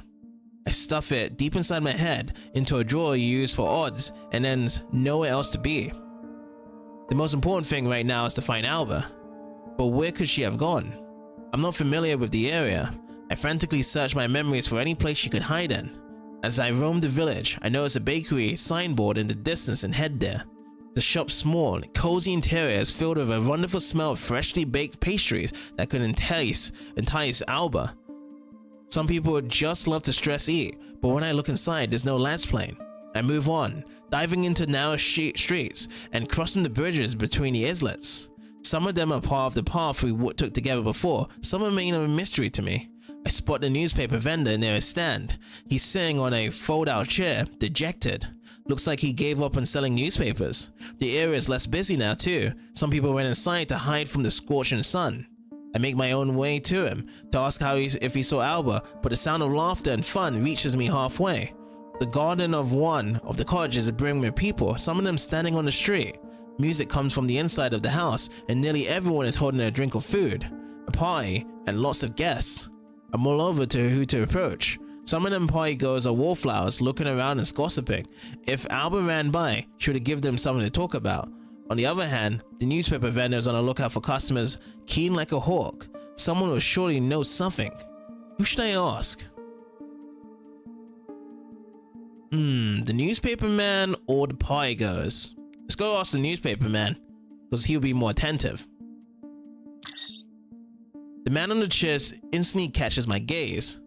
Seeing a potential customer, he stands up and grabs the nearest freshly printed paper. I immediately notice the headline I saw before. Lies of the Veil. End is near. Ignoring a pang of anxiety, I smiled nervously. You look like a soldier. We have some more truths in our newspaper today, something the government is hiding. I'm sure you know what I'm talking about. No thank you. I just wanted to ask you something. Did you see a girl running by? A girl? She was rather distinctive. Short, violent hair. Military uniform. I'm just selling newspapers, boy. This is what I do. You don't seem to have many customers. Ha! Yeah, right. What a place it is. They live so close to the Veil. You would think they would be interested in the world around them. Who knows how long this damn thing would stand. They care about nothing but celebrating and grilling fish. He gestures towards the crowded house I pass by. His voice is bitter. I look at the stack of unsold newspapers. Well, it won't hurt to buy one. Maybe it'll jog his memory. I take a small change from my pocket and put it on the counter. The vendor eagerly reaches for the coins. Hey, you are a good man. At least one person here can read. Maybe it's time to move the business. Anyway, I didn't see any girl here. You can check over there. Follow this straight, you'll find a tavern. Lots of people go there. And there's a meadow behind it. A viewpoint quite charming. Thanks for the tip, sir. You don't seem to be a local. Have you been living in Loonfell for long?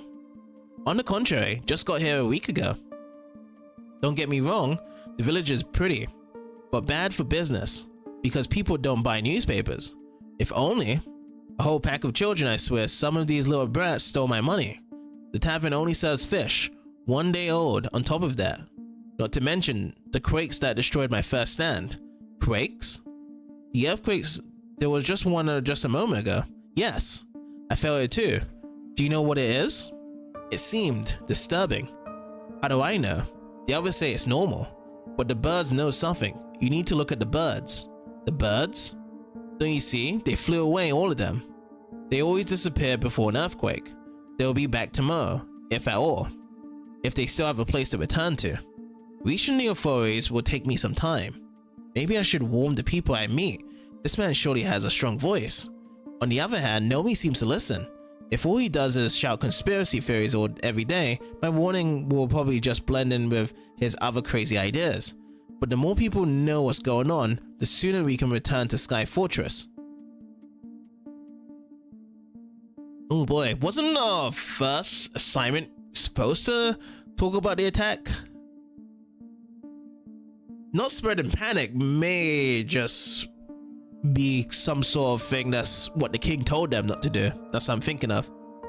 But you know what? Let's go, hey, let's try to let people know about the attack. Let's see what happens, you know? Put the rings out a bit. Listen, my name is Walter. I'm a Royal Air Force lieutenant. I don't know what's in your newspaper, but you're right. The Veil is no longer keeping us safe. The Empire crossed into our territory yesterday morning. We suspect the breach in the Veil is near Loonfell on the northern border. What? I reach into my pocket and take out a folded piece of paper. The orders we got at night. I give it to the vendor as proof, hoping it's enough to convince the authorities that what he says is real.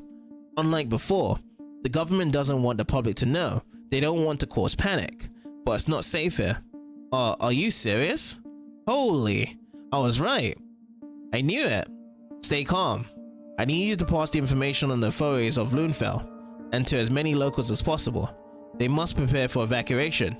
Everyone should move inland. The farther from Vale, the better. Can you do that? Yes. Yes, I can. I will. Oh my. The weariness on his face is replaced by fear and tension. The vendor quickly shoves the newspaper into a large bag with the rest of the goods. Muttering under his breath, he looks at me for confirmation twice, as if thinking it's not real until the very end. I look at my watch. The minutes pass inexorably, and the pressure hits me.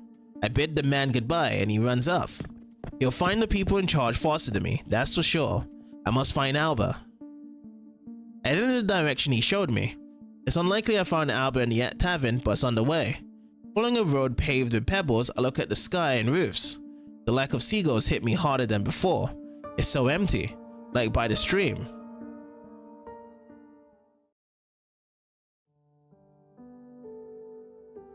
The tavern is on the way to the viewpoint, and it won't hurt to look inside. I push the creaky door and look around for Violet here. At first glance, the interior is nearly empty. The tavern works as a local bar and is furnished as such. Like the rest of the village, it has its unique vibe, although it's not very luxurious. Sunlight shines in dirt through large windows, and a faraway murmur of the waves reaches my ears. The villagers are at tables holding mugs or glasses. The smell of fried food lingers in the air. Most of the customers are men. They turn their heads in a mass as soon as this door cracks open. I feel the stares as I close it, implying I'm going to stay here, at least for a while. The tavern has nooks behind the columns. I plan to snoop around before I write it off. Gradually, the men stop paying attention to me and begin to chat again. It must be because of my uniform. On my way to the bar at the back of the room, I look around with interest, taking in spear decorations at the walls. A robot hovers behind the counter and I contain a sigh. These bloody machines always make me feel uneasy. Passing by a column, I step forward when I notice something unusual. Only one bar stool is occupied. My heart rate spikes as I meet a woman's gaze.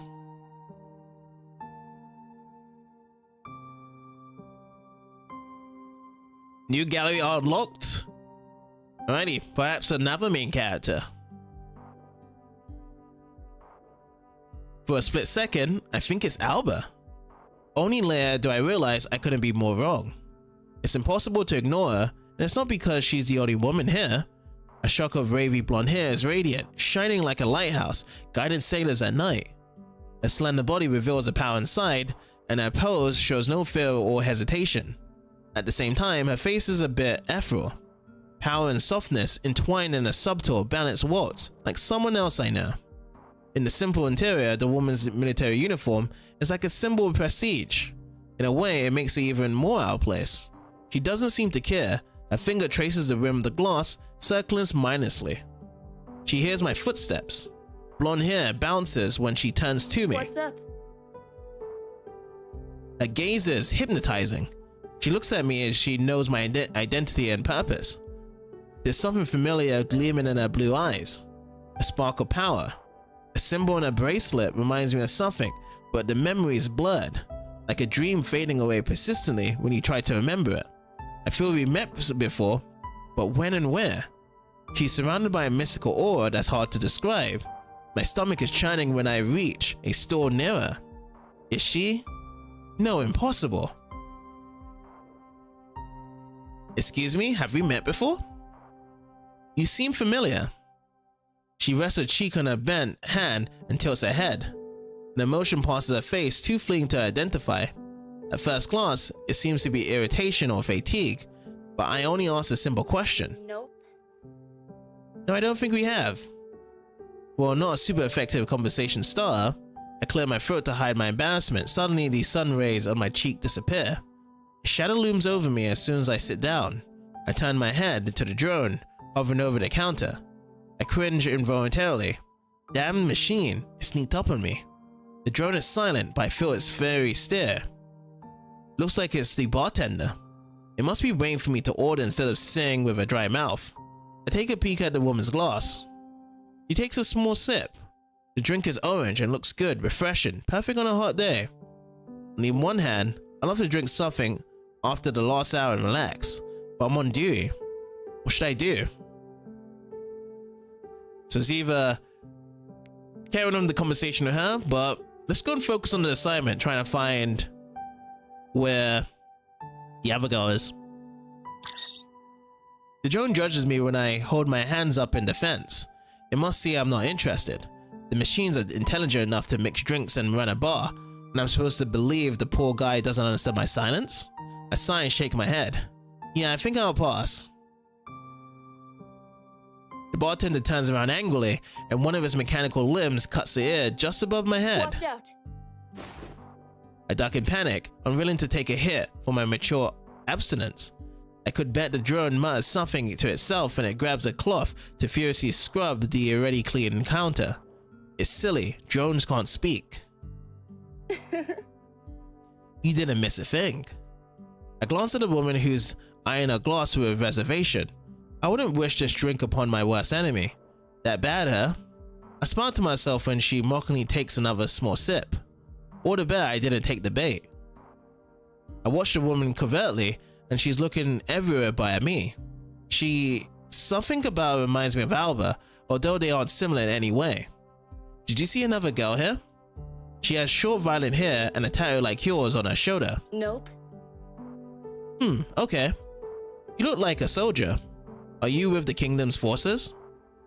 You surely are. You wouldn't recognize your own?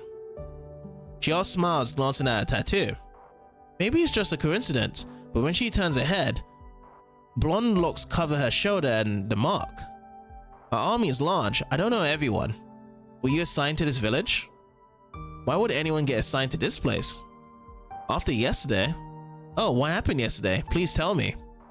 Her suspicious smile shows she's well aware of the events. She's wearing a uniform. Was it enough to trust her? Damn it, we came here to warn everyone anyway. If she doesn't know, she'll find out sooner than later. The Empire breached the veil. It's not safe here. She traces the brim of the glass with the tip of her finger, watching me for a moment. It seems my warning didn't impress her. She ignores my words and smirks. Thanks for the warning. Wait, isn't it, like, confidential? Kinda. Don't worry. I won't tell anyone. She winks at me and I feel she's not as serious as she should be. Huh. Must be nice though. What? Spending your afternoon here? This village seems like a lovely place, don't you think? No, not at all. Hope I can leave this cursed place sooner than later. Not the answer I expected. The woman averts her eyes, takes another sip of the drink and scowls. Although I brighten her face a little, she tenses as soon as I mention the village. Maybe the idyllic vibe isn't everyone's cup of tea, but calling it a cursed place seems a bit dramatic. She can't be a local, so she's probably here for a reason. For what reason? I hardly learned anything from her. If I had more time, I could press her for answers until she would lose patience. But I don't have time. I must find Alba, fix this mess, and begin the evacuation.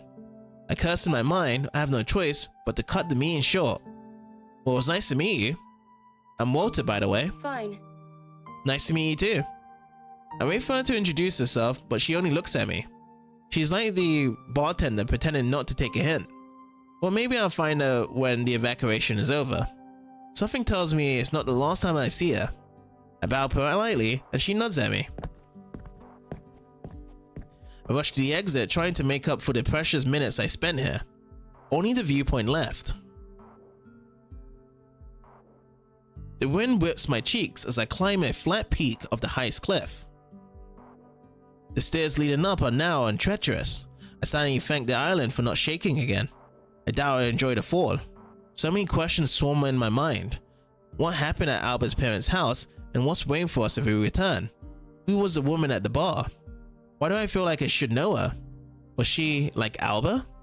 Another Lassplane I didn't recognize immediately? Gosh, it'd make me a terrible pilot. After a few minutes of the climb, I reach the top.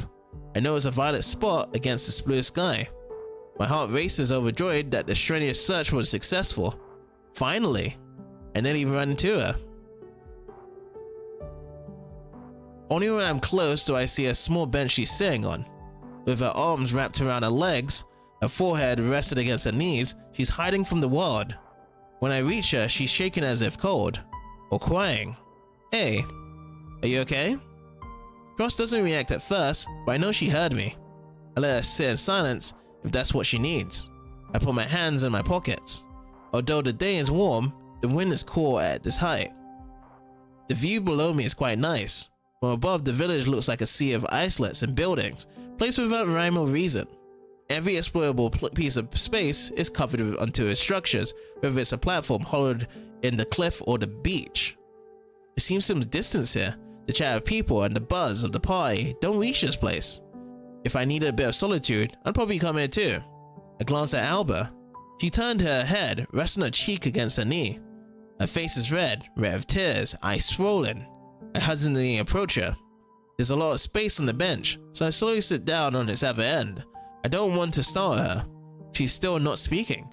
We sit like that for a long while. I wish I could find the words to cheer her up.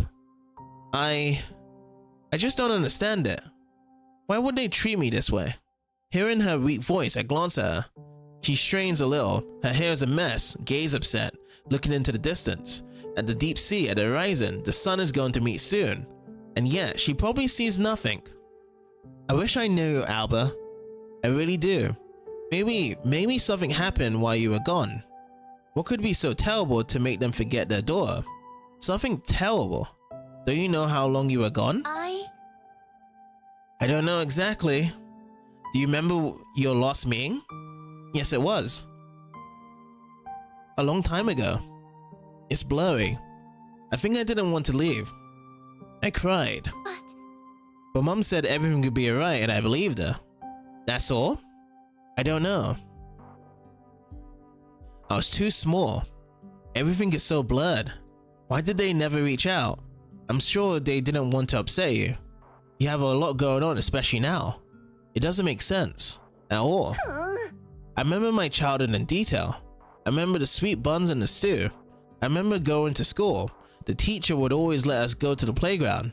Nana told me to collect seashells. I used them to pay for sweet buns at home. She kept them in a tall jar. But when I tried to remember, I don't know, Walter. I don't understand what's going on. Why?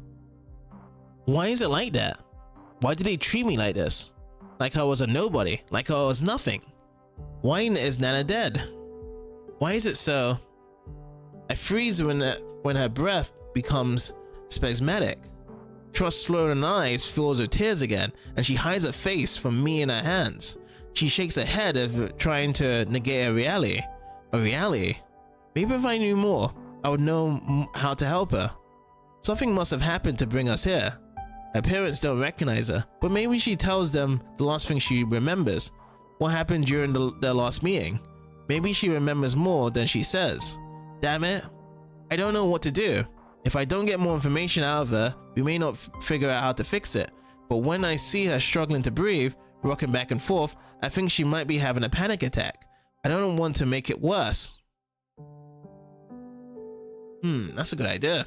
So what exactly do you remember from your training? And hey, calm down, everything's gonna be okay. Okay, I'm just gonna say everything's gonna be okay here. Let's go with that. Even though we won't get the information we will get here, that's the only thing. Like, I really want this information, but let's calm it down. Shh. Steady now. Hesitantly, I scoot over closer to her. I don't know what to do in such situations. I never did. But looking at her, I know I must do something before it's too late. I don't want her to feel bad. I reach out to her and put my hand on her shoulder. I stroke it tentatively, soothingly. Suddenly, Trust leans to me so quickly that my mind doesn't register it fully. She rests her cheek on my shoulder, letting her hair fall on her face, hiding it from me. I do my best to breathe steadily and calmly, although my heart is racing so fast I'm afraid of a heart attack. With difficulty, I avert my eyes and look at the sea sparkling in the sun. Each second stretches into time, like a minute of my thoughts. Words I could say, I could seize them. I say nothing. I wouldn't know what would be the best anyway. We just sit in silence, deep in our thoughts, until I hear Strauss. Breathing calms down.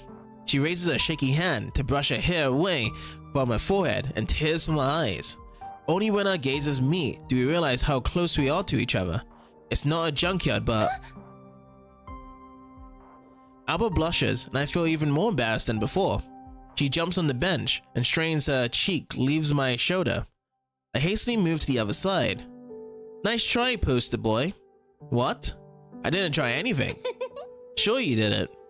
She crosses her arms and legs, turning her back on me. She blows lightly to move away hair from her nose.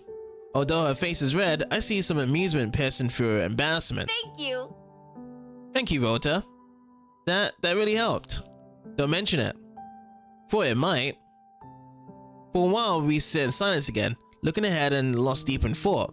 It seems we're thinking the same thing. Albert confirms my assumption a moment later, turning to me. What should I do, Walter? I don't know if we should go back there. I don't know what to do. What do you want to do, Alba? She's quiet for a moment. I want to talk to them, but I don't know if they want to. They do. I'm sure. Your dad asked me to bring you back. What? Really? I think they know something, Alba. Maybe they don't recognize you, but there must be more to it. Relief floods my heart at the sight of a shy smile lighting up her face. Hope. The least and the most I can offer her.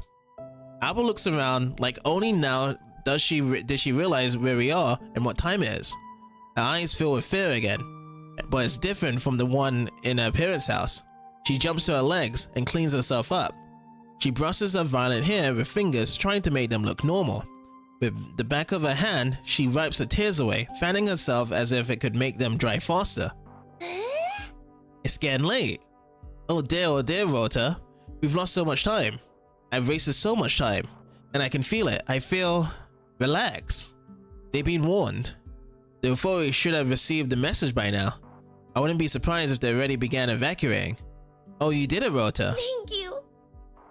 I completely stopped thinking about it after. After you know what? How unprofessional, Miss Truss. Excuse me?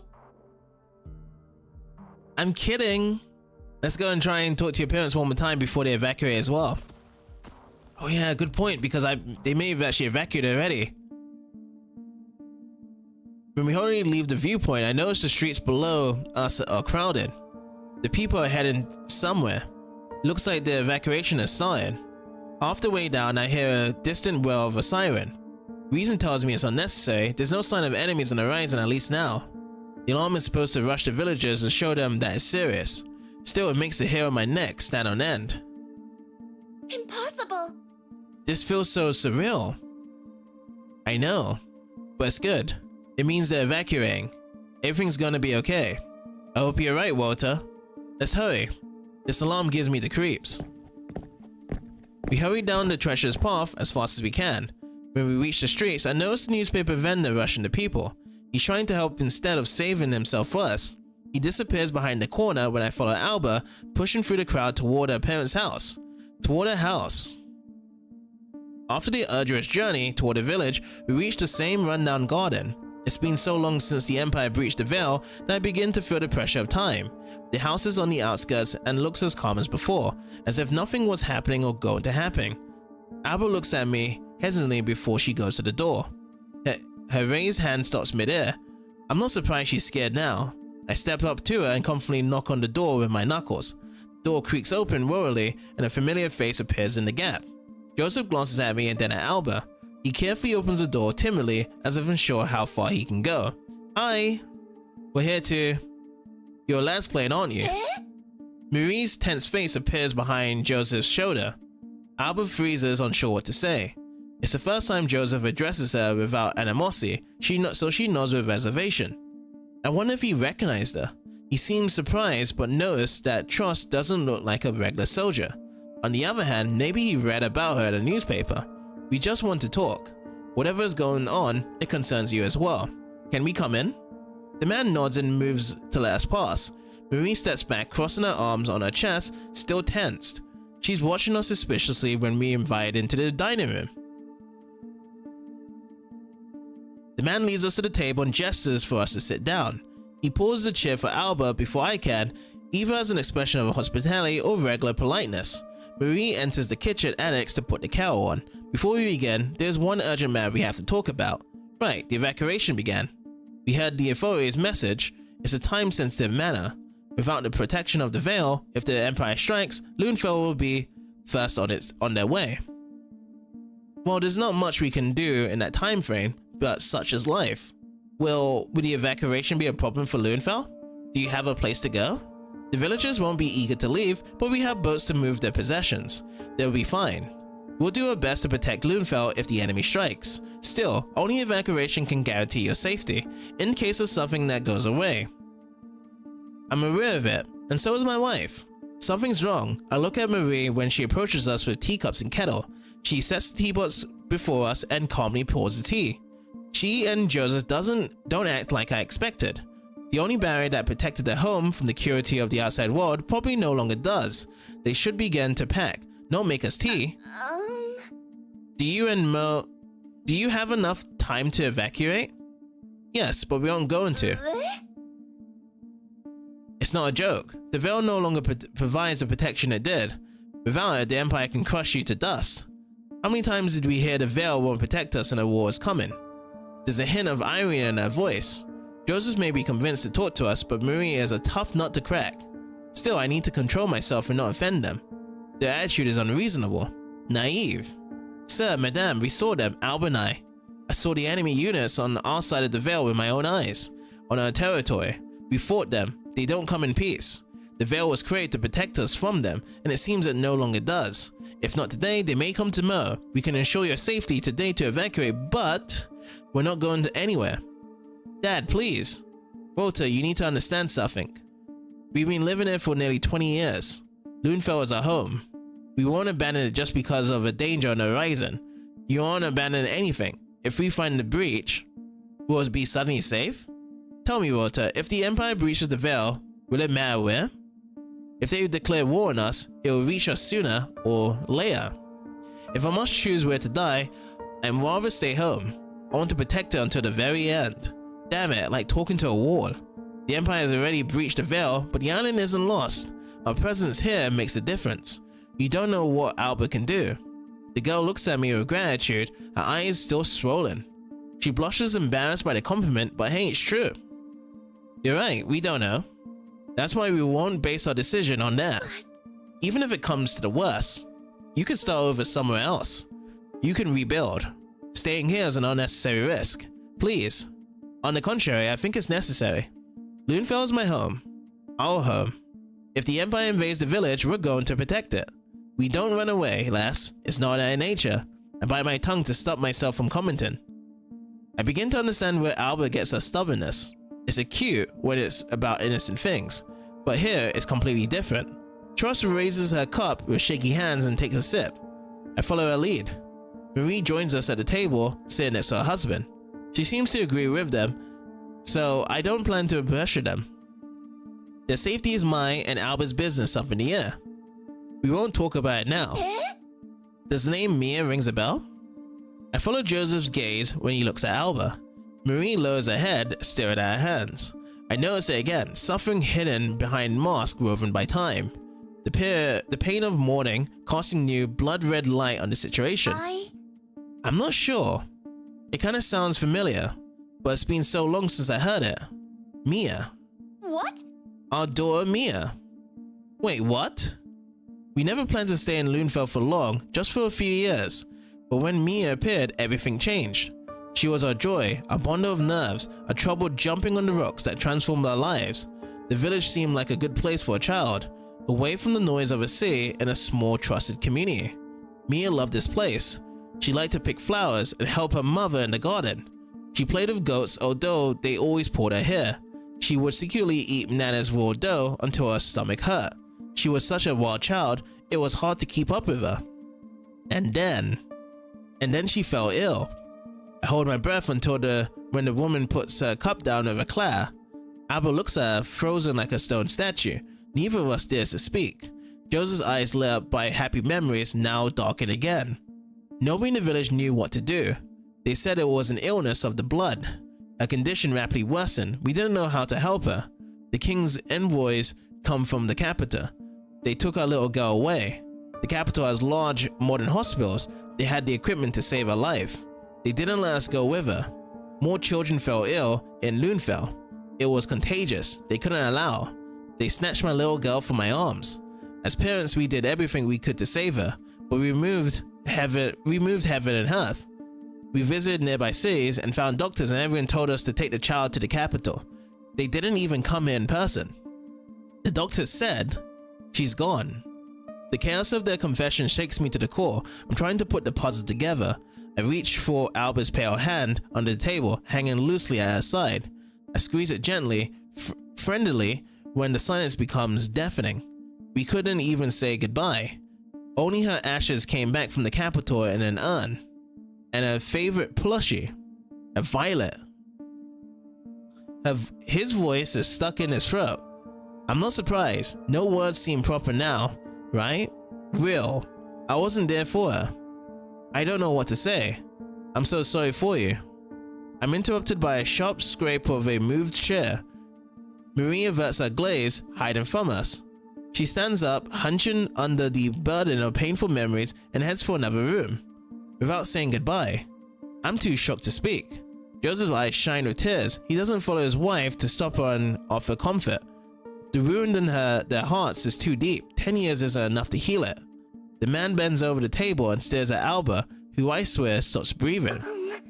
I see, something in his gaze, a sprouting grain of hope. Nothing more and nothing less that Albert can give him.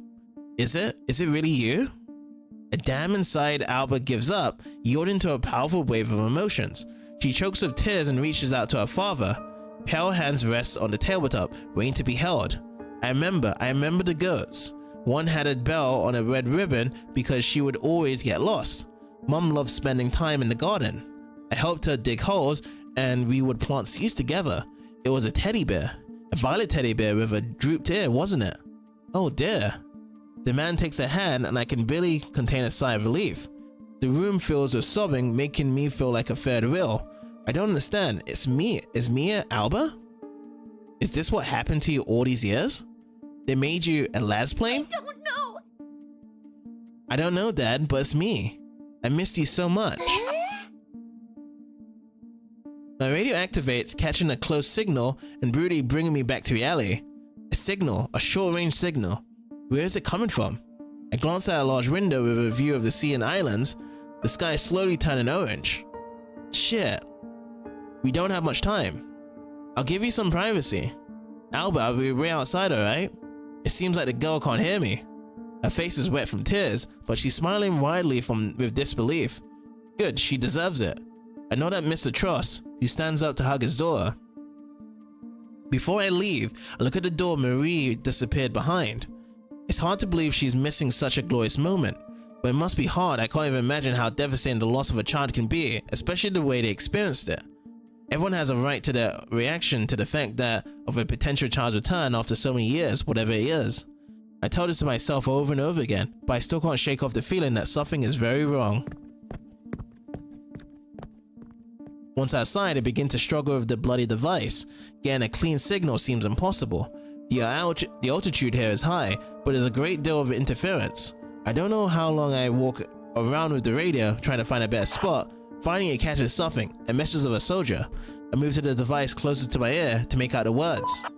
Forces, 50 kilometers, northeast, enemy forces. Enemy forces. Shit. Damn it. Albert is right. HQ is right. The enemy is coming from the north. The signal is from a small patrol unit sent to this region. I recognize the fine voice of a colleague from my quarters. If the Empire comes as powerful as they did that morning, a patrol unit can't handle them. It's too small. I abruptly turn around and head to the door. I wish I could give Albert more time to talk to her father, but we don't have any. When I enter, her eyes immediately turn to me. See my expression, her face falls. She reluctantly leaves the table and gives her father a goodbye hug. Joseph raises his eyebrows, surprised. Despite his previous confidence, he now looks hesitantly at the door Marie disappeared behind. It's happening, Albert. They're coming. They're close. We have to. I know. I go outside, imitated by her calmness. Her eyes gleam with iron determination. She doesn't seem surprised. I am. I thought that despite everything it wouldn't come to this. That they were just assumptions rising from the fear for our family. But the Empire is here. It invaded our territory again. I opened my mouth, but no sound comes out. Albert turns in the doorway and waves our parents goodbye. Marie is watching from behind a half-open door. She hesitates, just for a moment. All right. We will save Loonfell. I'll save our home. I promise.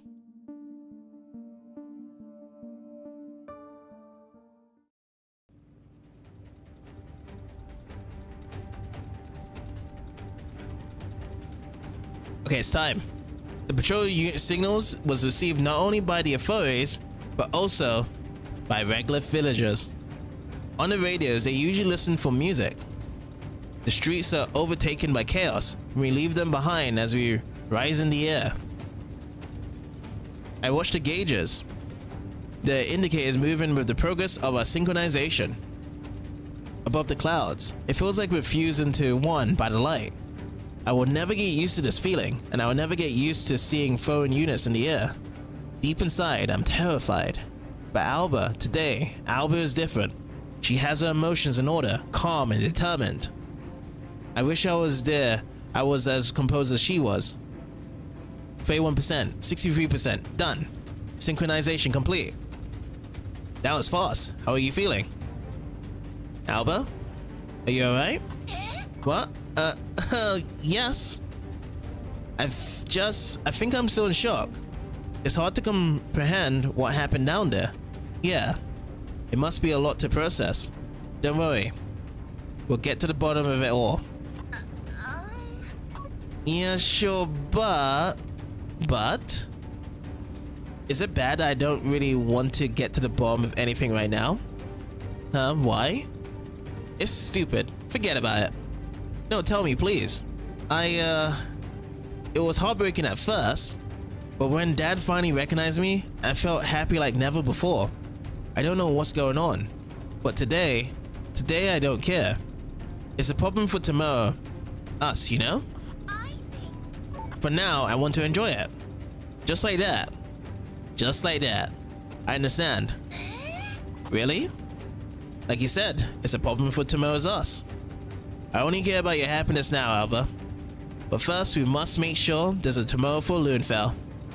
You're right. Let's blast them. Ready when you are. Alright, and we're off. Another section in the skies. Let's see how well we can do. Oh, these guys are really strong. We need to get some upgrades coming through. That's for sure. Alright, we're getting some more rapid fire. Oh, so much of them are coming in. I have to watch out for the beams. It's not up there yet for the power-ups. We need something good. We're not getting anything good out of these guys right now. Oh, okay. I'm just gonna let them be. Let them be. We're not gonna get hurt by them. See if we can get anything. Oh, okay. We got something good here now. Oh, did we get hurt?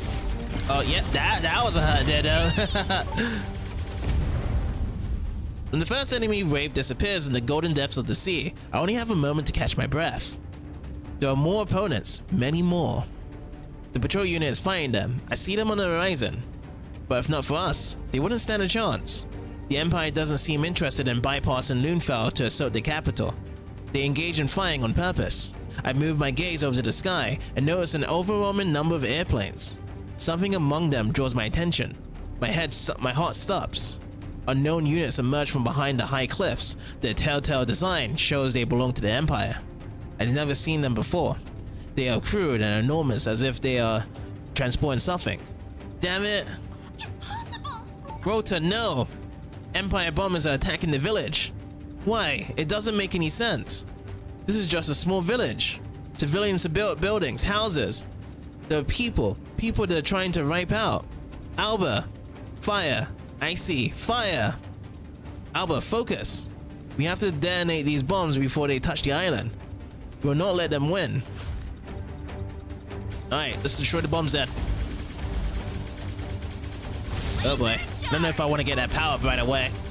Let's wait for it to come over to us. Nice. You do have a laser beam just in case if there's too many of them.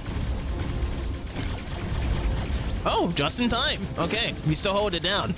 Not bad.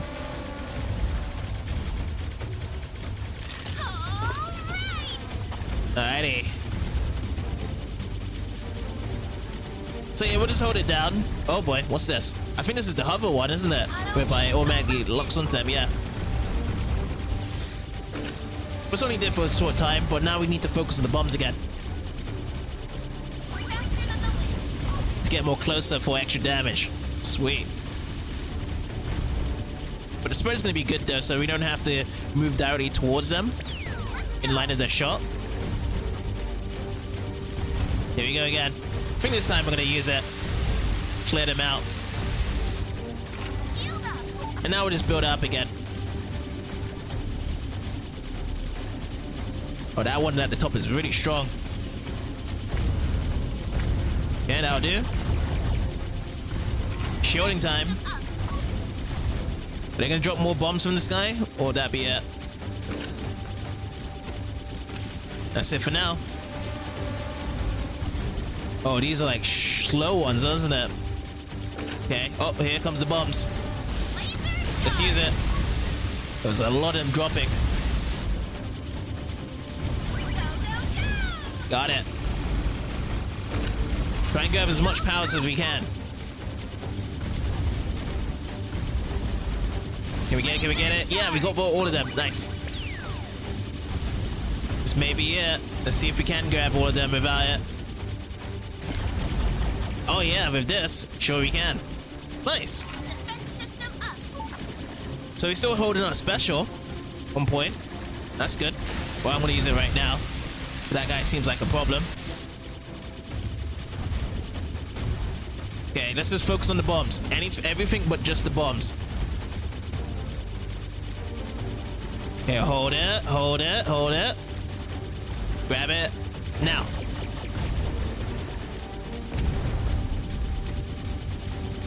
Again, both of them at the same time. Oh, wow. Rapid fire right in front of the face. Gonna have to dodge that. Let's stick to the top. We got a shield on. They also got a special beam cannon ready for it whenever you can do it. That was close. Too close. The Empire threw out their toughest forces so far. I feel beads of sweat on my forehead. Every mistake can cost us the lives of the islanders. I can't fail, not now. I don't get it. There's nothing in Lunefell. Why are they doing this? Why are they attacking this place? What is their target? Destruction. The Empire hates life. I'm not going to let them kill everything I love. I told you, and I'm so happy you understood and listened to me. Understood is not the word I would choose. I only did it for her because I saw how desperately she wanted to come here. And even if that was the right thing to do, HQ will give us hell after we return. But I can't tell her that I took her all the blame. And I definitely can't tell her I risked my whole military career just because she asked me to. The mere thought makes me blush with embarrassment. You've got good instincts, I give you that. Thanks. Look, we've got a big one coming. Alright, what's the name of this big ship? Known big name? Alrighty. Hold it down, hold it down. Okay, we're just gonna use this. I don't think I'll be able to dodge that, whatever that was gonna be doing for us. Okay. Oh, here comes more bombs. I'm just gonna be dodging the beams. I'm not really gonna be paying attention to anything else but the beams. It's too much coming across the screen. Almost done though. Oh, we got it. Nice. There's still more to come, so we can't take a break just yet. Laser charge. Okay, laser charge.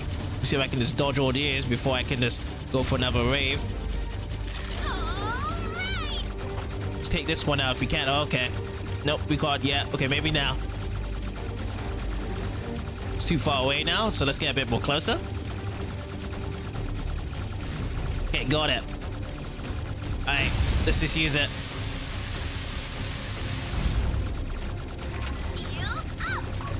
Oh boy, so many of them right now. Try and see if I can get power real quick. Sharpshooter mode. Nice. Here's another one we gotta be using. So let's get very close to it. Wait for the right time. Ah. They were all gone off the screen. Laser charge. Laser charge again. Let's grab this right away. We got some shielding as well. Awesome. Try the one in the corner. Alright, I'm going back up. It's too many beams. Alright, let's get back to the top. You know what? Just gonna have to use this. Hang on. There are too many of them. I can't do it. I can only see a flash, sunlight reflecting off the metal surface. My heart skips a beat. It was so damn fast. Did you see that? It was another Lassplane. I can feel her. I don't have time to think about it, but when Albert speaks, my thoughts run to another place. The mysterious woman from the tavern, the one I could swear I'd seen before. I knew it. What do you mean you knew it? Is there someone you're not telling me? I'll tell you later. Another wave incoming. Are you holding up? It got me once, but I'm okay. I have to be. I'm definitely more curious about the mysterious woman myself as well. Now's not the time. Okay, blast away now.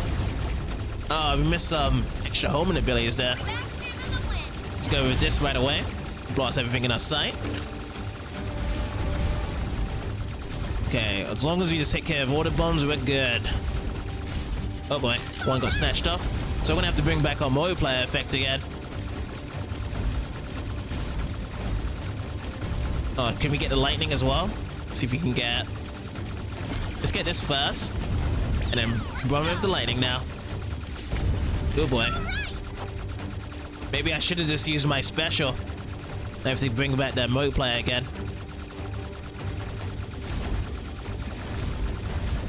Okay, so they're coming from the bottom. Let's put it in a nice position away from the beam attacks. Okay, got it. Bada bing, bada boom. And you know what? I'm gonna just use this. It's too many of them. Let's just go for it. Let's quickly grab this as well. Okay, almost there. And let's use it now.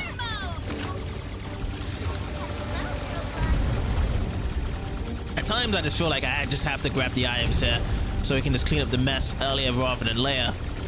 Laser charge. Yeah, laser's back charge. I can't really do anything with that ship going away. Okay, nice. Now we're in rapido speed. Oh, and we're getting shot. Look at the explosions coming in. Let's get some health. Let's get rid of these explosions. Maybe we just go with the explosions rather than the missiles. That could help with the combos, right? Yeah, because some of them are coming from down below. Oh, and something else got me. That was brutal, though.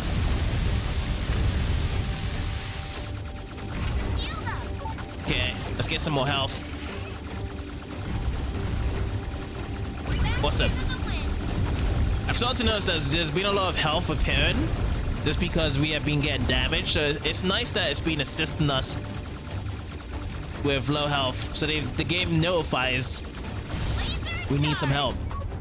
Finally, that was the last one. We did it, Truss. Ouch. My heart stops. I can sense something's wrong, but I can't put it in my fingers yet. How about you, right? So much destruction, so much death. We must land. I glance down at burning buildings, and it feels like needles push through my guts. I'm searching for a place to land when... Walter. She speaks so softly, so quietly, I could miss it. I look up and then... Damn it. They saved their bloody best for last. One last time. Hang on, Alba. The shield sweeper. Same as kind of like the Lost Boss in terms of shape and design. But now it's just pushed off the front part now. Okay. Maybe we just blast it from the other part. See where we can do the damage now. Probably from around the back, from this explosion, yeah. So we're gonna have to just keep ensuring the destruction mines around the back. Needs to be a little more closer there. The activated shield with mines, flying mines explosion, yeah. Okay, now it's gone. Let's use this now. So that probably helps up going past the shield for its main HP. The big cannon attack.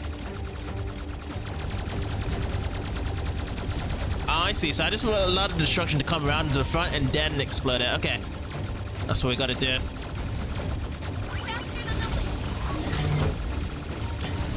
Oh boy, we got hit.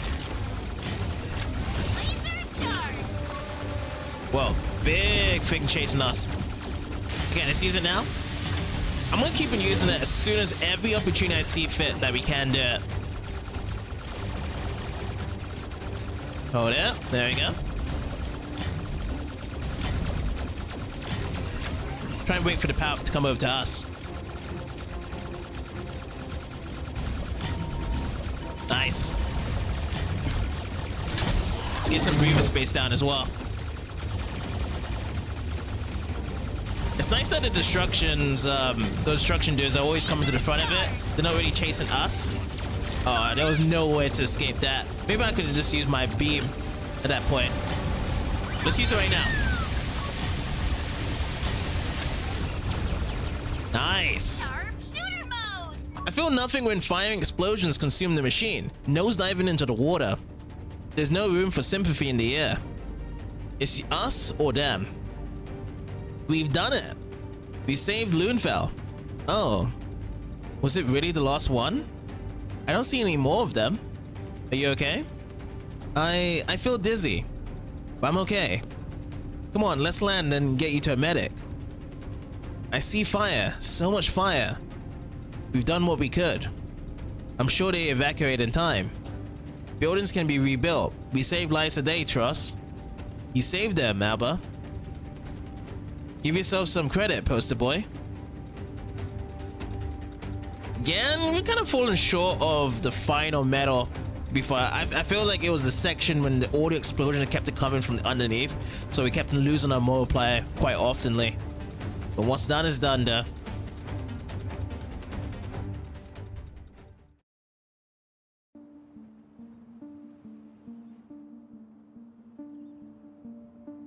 Our landing is hurried, but less stressful than I imagined.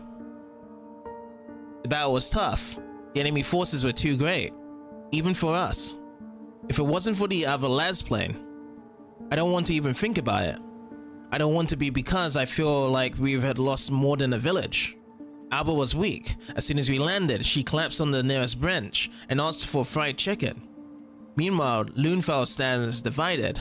Half of the villagers, seeing the enemy at their threshold, took our words to heart.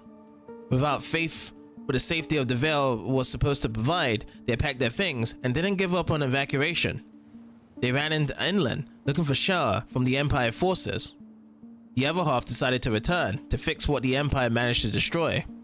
Like Mr. and Mrs. Tross, even in the light of the direct threat, the stubborn villagers aren't going to leave. Lucky ones quickly helped the others repair their homes. When the evening came, some people were still busy, and the rest of the villagers flooded the streets accompanied by music, celebrating. We're heroes tonight. Not just us, but all survivors from the patrol unit decided to stay in Loonfell and join the party. They were shocked we came here so fast, but I didn't have it in me to confess we actually took off much earlier against our orders. I focused on the fact that everyone benefited from that. Per Alba's request, I escorted her to her home. To be honest, I prefer to return to Sky Fortress before morning because of her condition, but I can't deny her seeing her family. Knowing she just got them back after nearly losing them, I watched their happiness for a while. As soon as Alba stands at the door, Joseph sweeps her into his arms. They thanked us for saving their house, and I say it's all thanks to Alba. Not without a reason, I fully believe that. If it wasn't for her, I wouldn't be able to achieve even half of the light's possibilities in a regular plane. I decided to give them an hour and wander the streets in the meantime. Someone shoves a mug of beer into my hand, patting my shoulder so strongly I nearly trip.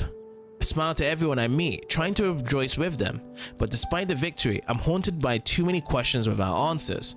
I stop, sipping the cold drink, when I notice blonde hair in the crowd. My heart races. I recognize the woman from the tavern, the one I suspect who saved us when things got heated. I'm now certain she was assigned to Loonfell with a pilot, like Alba and I to Azuria.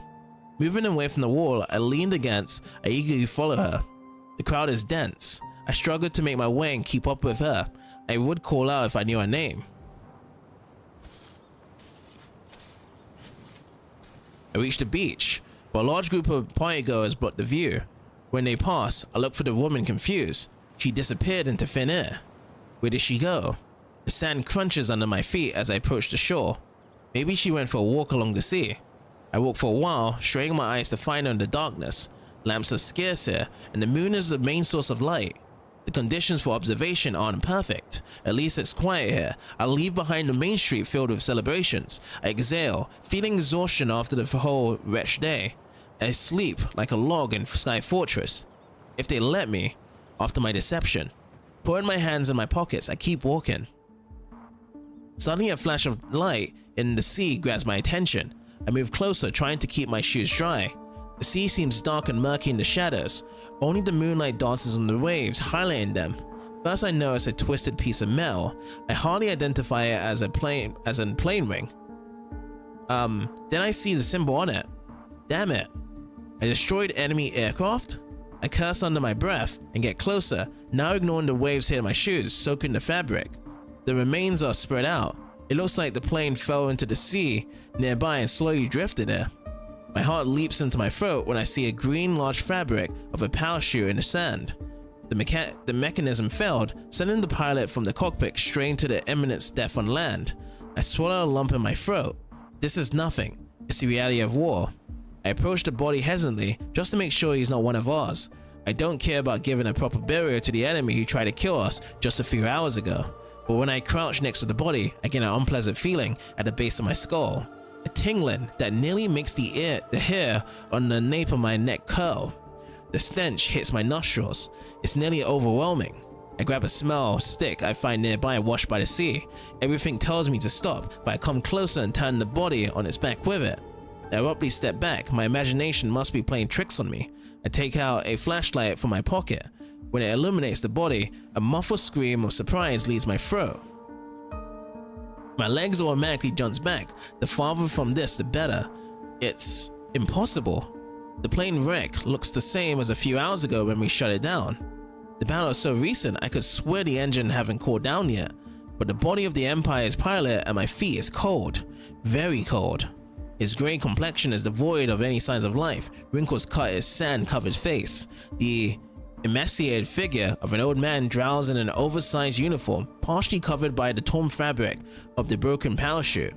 Noticing his empty, unseen eyes on the sky, I immediately turn off my flashlight. I turn around back in the direction I came from.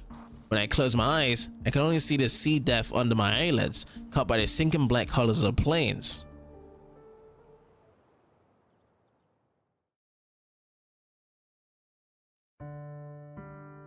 Oh, Chapter 3, Snake in the Garden. And this actually happens 3 days later. Much events has gone on for these two chapters, but yes, we will carry Chapter 3 for the next part, as we would like to see what more discovering secrets we will learn from the Empire and all this war. So I would like to say thank you guys for watching this part, and I'll see you guys in the next one.